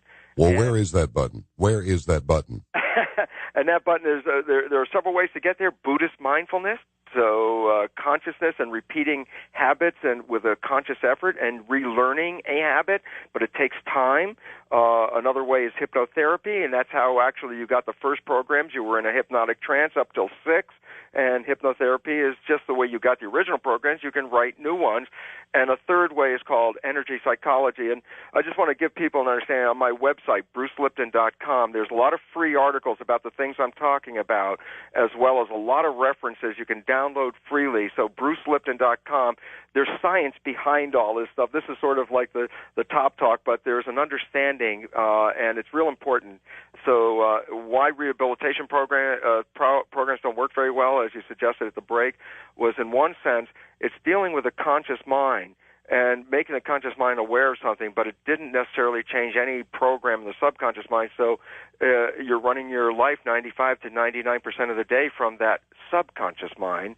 And if the programs don't change, then that's your life until you learn how to rewrite the tape. Well, now let me ask you this. When people seek some enlightenment, they're seeking this healing, do you have, now this may come way out of left field, but I doubt it. What should they be on the lookout? You know, nothing will dissuade a person who is trying to find some genuine healing, something real. How do they avoid? Are there any warning signs for the charlatans, the ne'er-do-wells, the predators, and any of those experts? It's a tough one in the sense that when people ask you to buy things and all this kind of stuff, it's a mind. And it's really your belief systems, and it's basically a way of learning how to reprogram the subconscious. If you can do that, all the other things out there are all secondary to health. If your mind is on top, then you can control anything. So the issue is, again, changing the mind is a process. It's not talking to it, and it's not wishful thinking, and it's not the power of positive thinking, because 95% of the day, your positive thinking comes from your conscious mind, but 95% of your day or more comes from your unconscious mind. So positive thinking has very little power.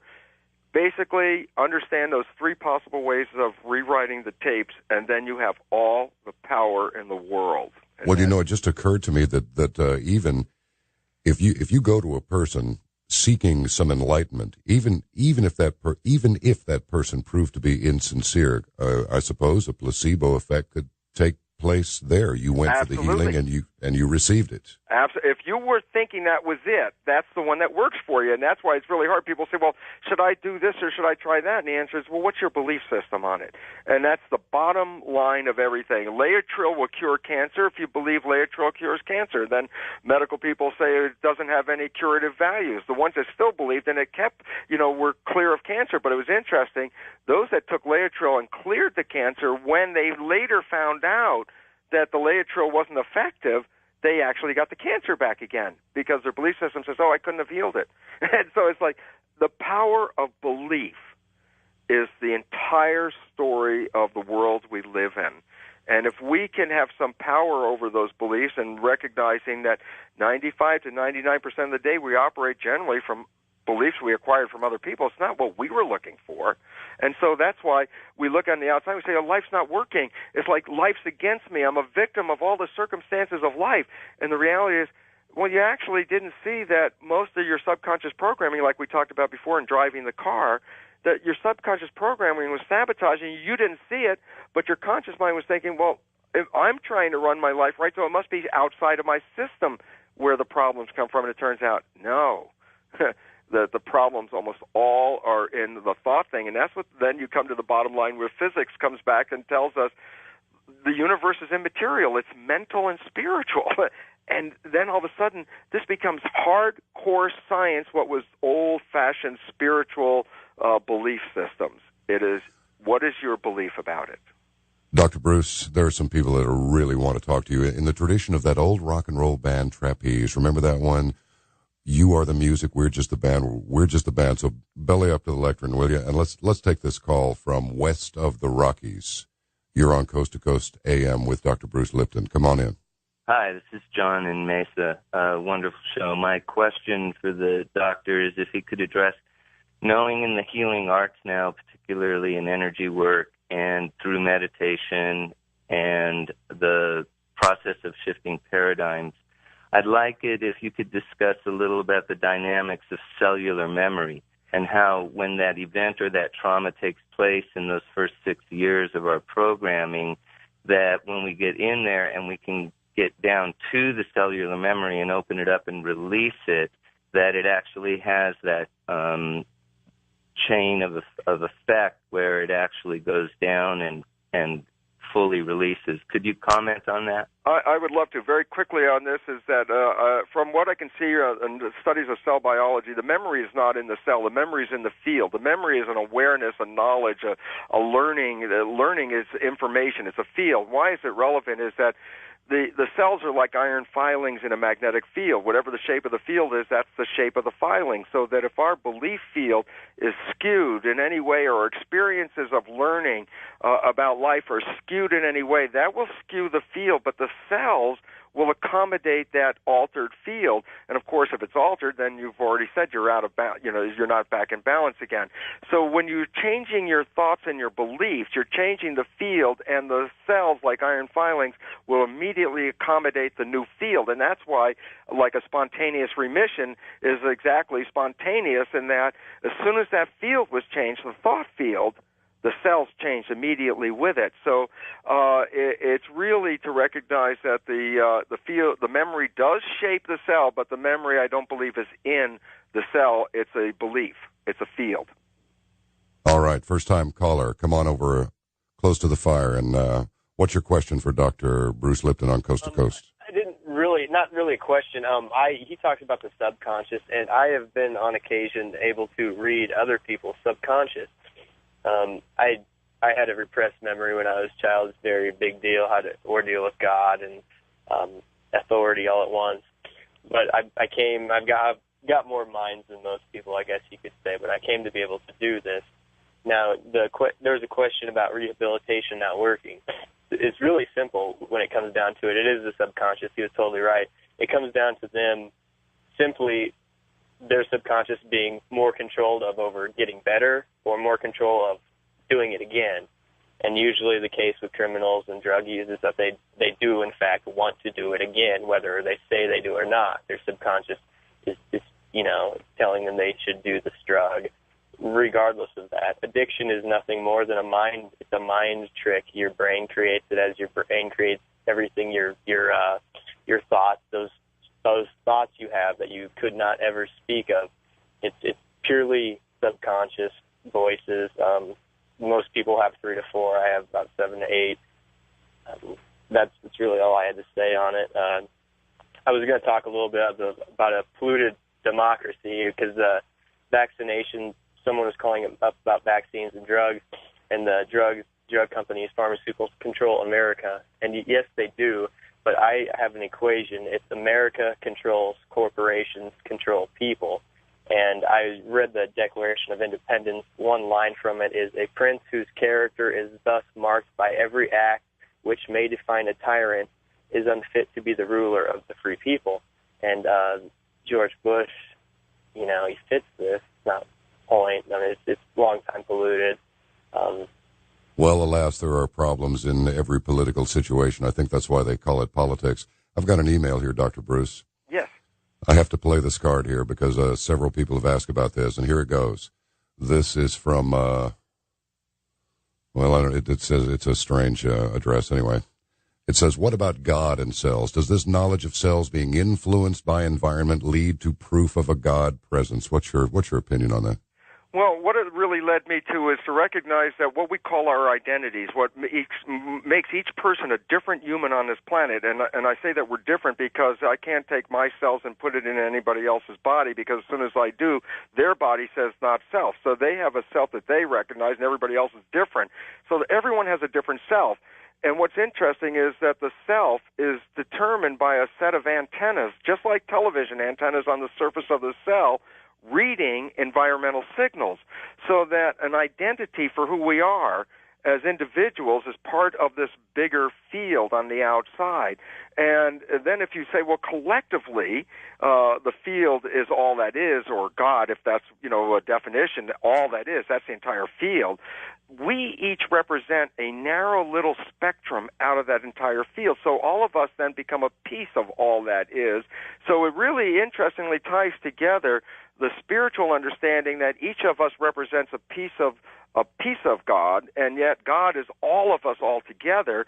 And this is, of course, the big lesson that we haven't learned, is that we keep seeing each other as independent units when the reality is all of humanity is one living organism, and each of us is a cell in that organism. If you put all the cells together, then you get all the information, and that would be like the white light. So in a sense, each one of us sees a little piece of a color spectrum, and the white light is all of the spectra in one place. And if you remove just one frequency from white light, you don't have white light anymore. And what we haven't learned in the lesson that we are about to really come to grips with is each one of us is like a wavelength of light. If we kill and eliminate and exclude people on this planet, we are removing frequencies from the white light. And therefore, that white light or God coming back to the planet will be delayed until that learning comes about. And that's where we are right now. We're becoming aware of our wholeness, of our community, and our evolution as a one living thing. Dr. Bruce, sir, yes? we have burned through 3 hours so quick. I wish we have another 3 hours now, right, John? No, I wish we did. I really wish we did. I'll tell you what. We have about looks like about 4 minutes maximum. Would you, if we cannot come to the mountain, so to speak, could you instruct us as to how we can get on the path? What can we do right now? Just reiterate some points that you've made about what can we do to, in furtherance of our own healing and getting on the correct path and away from this toxic flat spin, if you will. Yes. Okay, first thing is to recognize that when you understand that the lives we are creating is through our own consciousness and our subconscious mind, that we then begin to own the responsibility for ourselves and our place in the world and the world around us, because we're creating that through our consciousness. And this is very important because for a couple of thousand years, all we've been told we're just victims of outside forces, when the fact is the only victims we're victims of, the only thing we're victims of is our own limitations and beliefs that we acquired from other people who always kept telling you, who do you think you are? Or you can't do these things and you can't heal that. And the people that bypass that and make the miracles, and miracles happen and they're science. And what's really a miracle is when people realize that they are in control of their own biology and their own life and what they're creating in front of them. And the issue is, if life doesn't look that good and it's not coming across to you in a way that you feel like, oh my goodness, why am I such a victim, or why is it so hard to live on this planet? Our tendency has always been to look outside and blame all the things outside because we didn't know. And it's not blame, it has actually nothing to do with blame. It's that we didn't know. We were given limited knowledge about how powerful our thoughts are in creating our internal biology and our external reality. And when we become responsible with that knowledge, then we control our future. But if we don't have that knowledge, if we buy into the victimization, then we become programmed by the people who tell us what knowledge is. So it's this wonderful time of coming alive.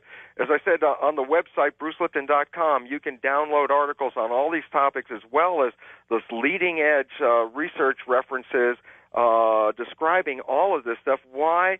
Because what I'm talking about is known by leading-edge scientists, but not known by the public. And there's a disconnect because the public is still locked into the belief of victim, and leading-edge scientists are very clearly establishing that our thoughts and our beliefs control our genes and control our biology and our behavior in the world that we create. And why this is important is because if we do own it, then I presume as a collective group of people, we wouldn't buy into the horrors that are being created by the providers of knowledge today. And so once again, you see that yourself, John. It just sounds like fear controls knowledge, And knowledge controls the fear. Yes, yes. And so it's like there's this like great hope, and the great hope is self-knowledge becoming self-power. Well, I wish we could have gotten to all of our callers tonight. Unfortunately, there just wasn't enough time, but perhaps there'll be another occasion. I'm sure there will. Certainly for Dr. Bruce Lipton, you have a lot to say, and it's been wonderful talking to you. Hope to meet up with you again down the road. I so appreciate this opportunity, John. Thank you for your work tonight. Print, Secret of Life discovered. And that was sort of the biggest turning point in biology, because I said, we got the answers. It's DNA, and DNA controls life. And they created what is called the central dogma. And it's interesting because as a teacher in the university, I was teaching the central dogma, which was formulated by Francis Crick, the guy who was like Watson and Crick, the DNA guys. And Francis Crick came up with this assumption that after 100 years, they already had a belief system, and now he spelled it out. He said that DNA is the hereditary molecule, the gene, and that's converted into RNA, which is like a Xerox copy. And the Xerox copy, the RNA, is a blueprint to make the proteins. And the proteins are the molecules that give your body its structure and its function.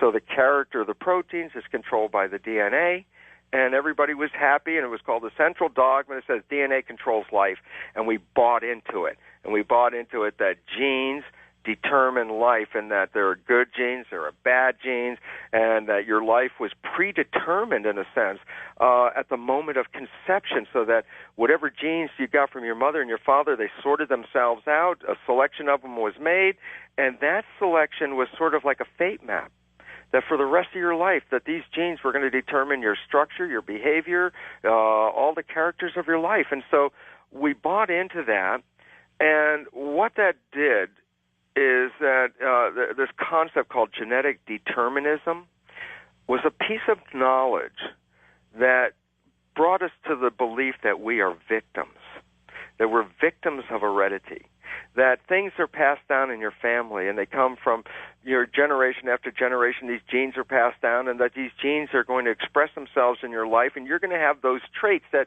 were passed down, so that when you look and somebody says, oh my goodness, my father died when he was 52, and my grandfather died when he was 48, and I'm 46. Geez, I'm in a lot of trouble because I only got a couple of years left here. Or cancer, my aunt had the cancer, and my grandmother had the cancer, and my sister had the cancer, and it's like, oh my God, I have genes for cancer. And what we bought into is victimization. And the issue about this is why it's very critical is very simply this, is that presumably we didn't pick the genes that we have in our bodies.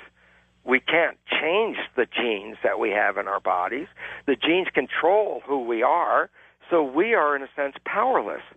And with that powerless belief thrust upon us, there's a general tendency for us to become more irresponsible, thinking, well, you can't do anything about it, so who even cares now at this point? And this whole malaise has led to this current status of health where we're all so afraid that our lives are out of our control, that things like bacteria can kill us, and we're afraid of the avian flu, and we're afraid of these genes turning on. He received his Ph.D. at the University of Virginia in 1971. Just a little background for you. He serves as an associate professor at the University of Wisconsin School of Medicine, where his research on cloned human stem cells provided a radically new understanding of the mechanisms controlling life. He resigned his tenured position.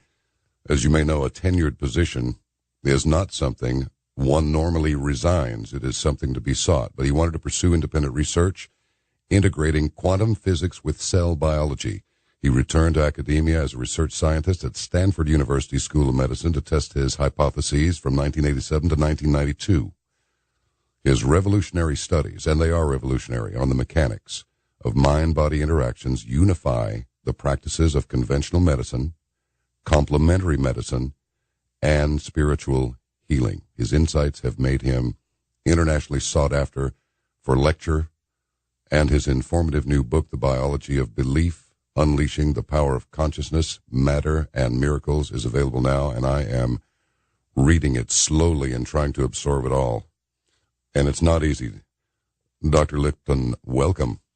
Well, thank you very much, John. Well, we have a good deal to talk about and a good bit of time to talk about it in. So where would you like to begin? How I must know the how and the why. What motivated you to go into eventually cellular biology? Well, actually, it was interesting because it was actually in second grade when I first saw cells in a microscope, and I saw them moving around, this little amoeba and this little paramecium, and in my child's mind, I saw that these cells weren't just like pinballs bouncing around in a machine. They were actually looking for something over here and backing up and looking for something over there, and I caught on that these were like little people.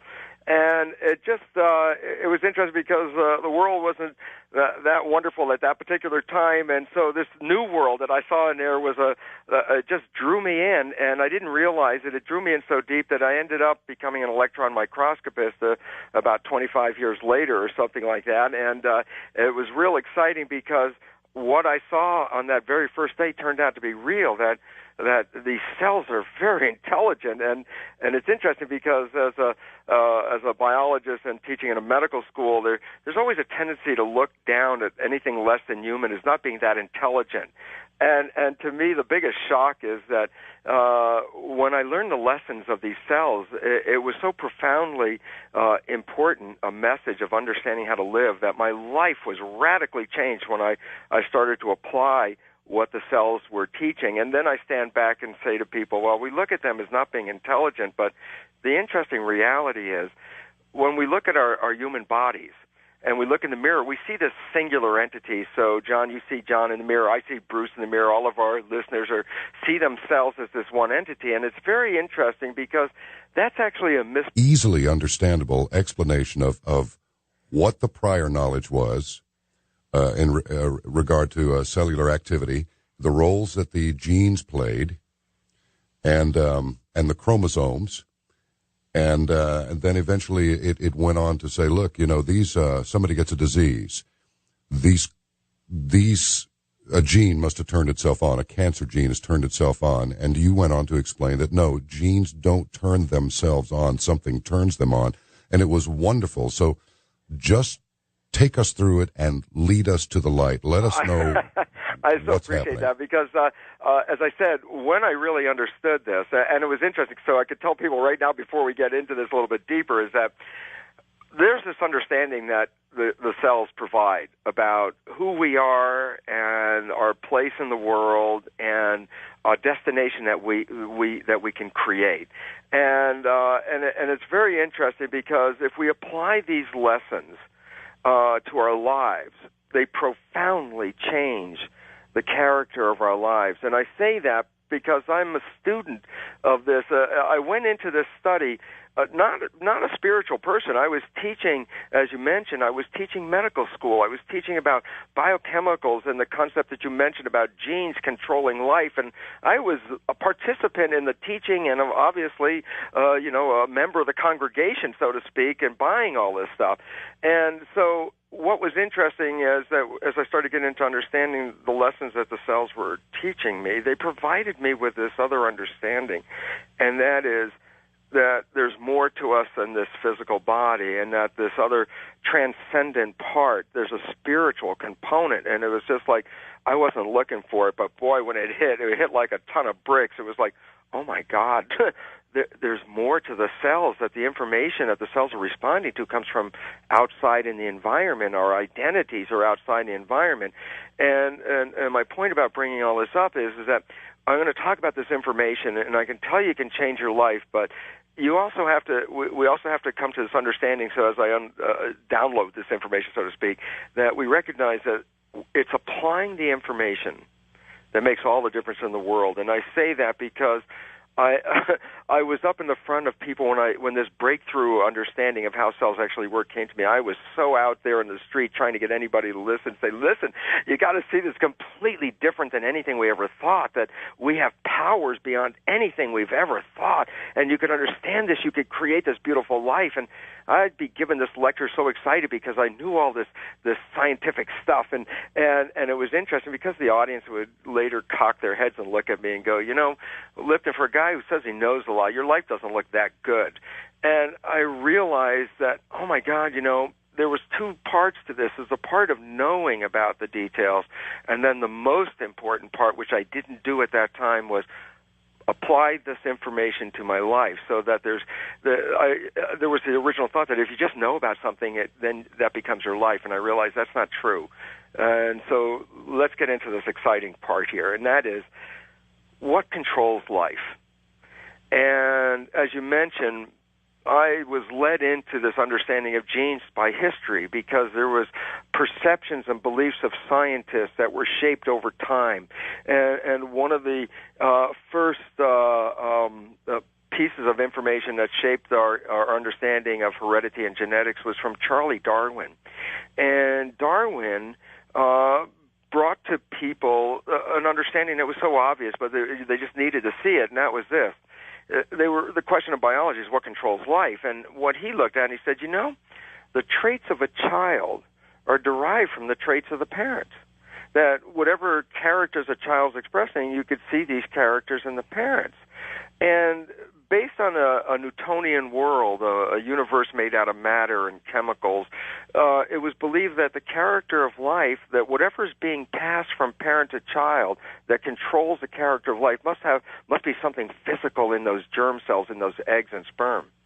So the direction was already set by Darwin. He said, if you want to understand what controls life, identify this element that's in the germ cell that in some way controls heredity. He had no idea of genes, but he knew there was something in there that controlled it. And it was obvious because the kids had the characters of the parents. So that got people looking in the germ cells. In about 1892, chromosomes were discovered. And they said, they looked at these chromosomes and they appear just before the cell divides, and that they showed irregularities of the chromosomes were associated with irregularities in the organism, and they started to put the pieces together and say, that's that stuff. In that chromosome, that's the stuff that controls life, because that's what they were looking for. And they found that the chromosome had two components, proteins and DNA. And they said, geez, one of these things must be the one that controls life. And they didn't know which one. And it was as late as 1945, they still didn't know what controlled life. So it wasn't that long ago, really. Up to 1945, they weren't sure, proteins or the DNA.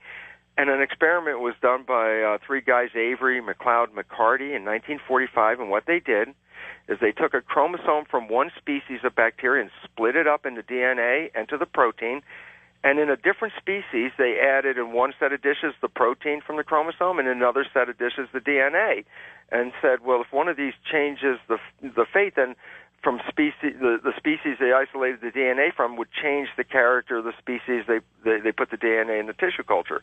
And sure enough, they found that the DNA changed the traits of the bacteria and the protein didn't. So in 1945, the answer was DNA controls life. 9 years later, Watson and Crick, and we have, I remember as a youngster, the paper, the New York tabloid, big front page, black, no picture even that day, just big black Perception. And the fact is that if I would shrink you down to the size of a cell, that you would see your body is actually made out of about 50 trillion sentient little beings, these little cells. They're the living things. And so that our bodies actually represent communities of living cells.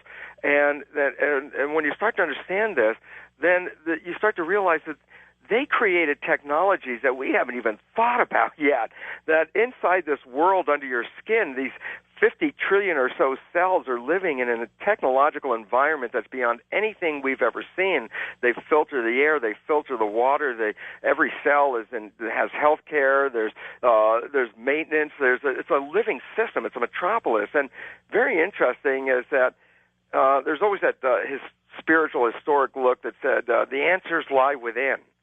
And in fact, I realize now that is, in a biological sense, a very profound truth, because we're trying to put together a planet here with 6 to 8 billion people, and finding that we're destroying ourselves and the planet like crazy.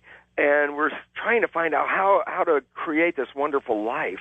And there, underneath our skin, is this giant community of 50 trillion individual sentient beings. And I say that because in cloning cells, I would take cells out of people and put them in petri dishes, and they have their own intelligence and their own ability to create their own world in that petri dish, because every cell is intelligent. And that in our bodies, these cells have the intelligence to create all of the functions that we express: respiration, digestion, excretion, the nervous system, converting the world into experience. This is all a mechanization created by cells. So when we look at ourselves, inside there are clues, in the sense that if we can understand how an economy is maintained, and they make energy, they distribute energy equivalent to money, they have jobs, every cell has a job, that there are rules and regulations. And the thing is, when that works, and those communities are working in harmony, the individual experiences a bliss or an ecstasy on this planet because of this wonderful harmony of 50 trillion cells.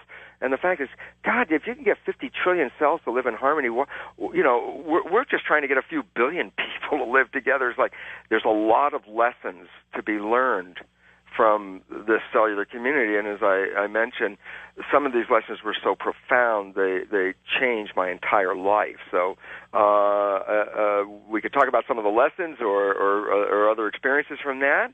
I'm open to your suggestion.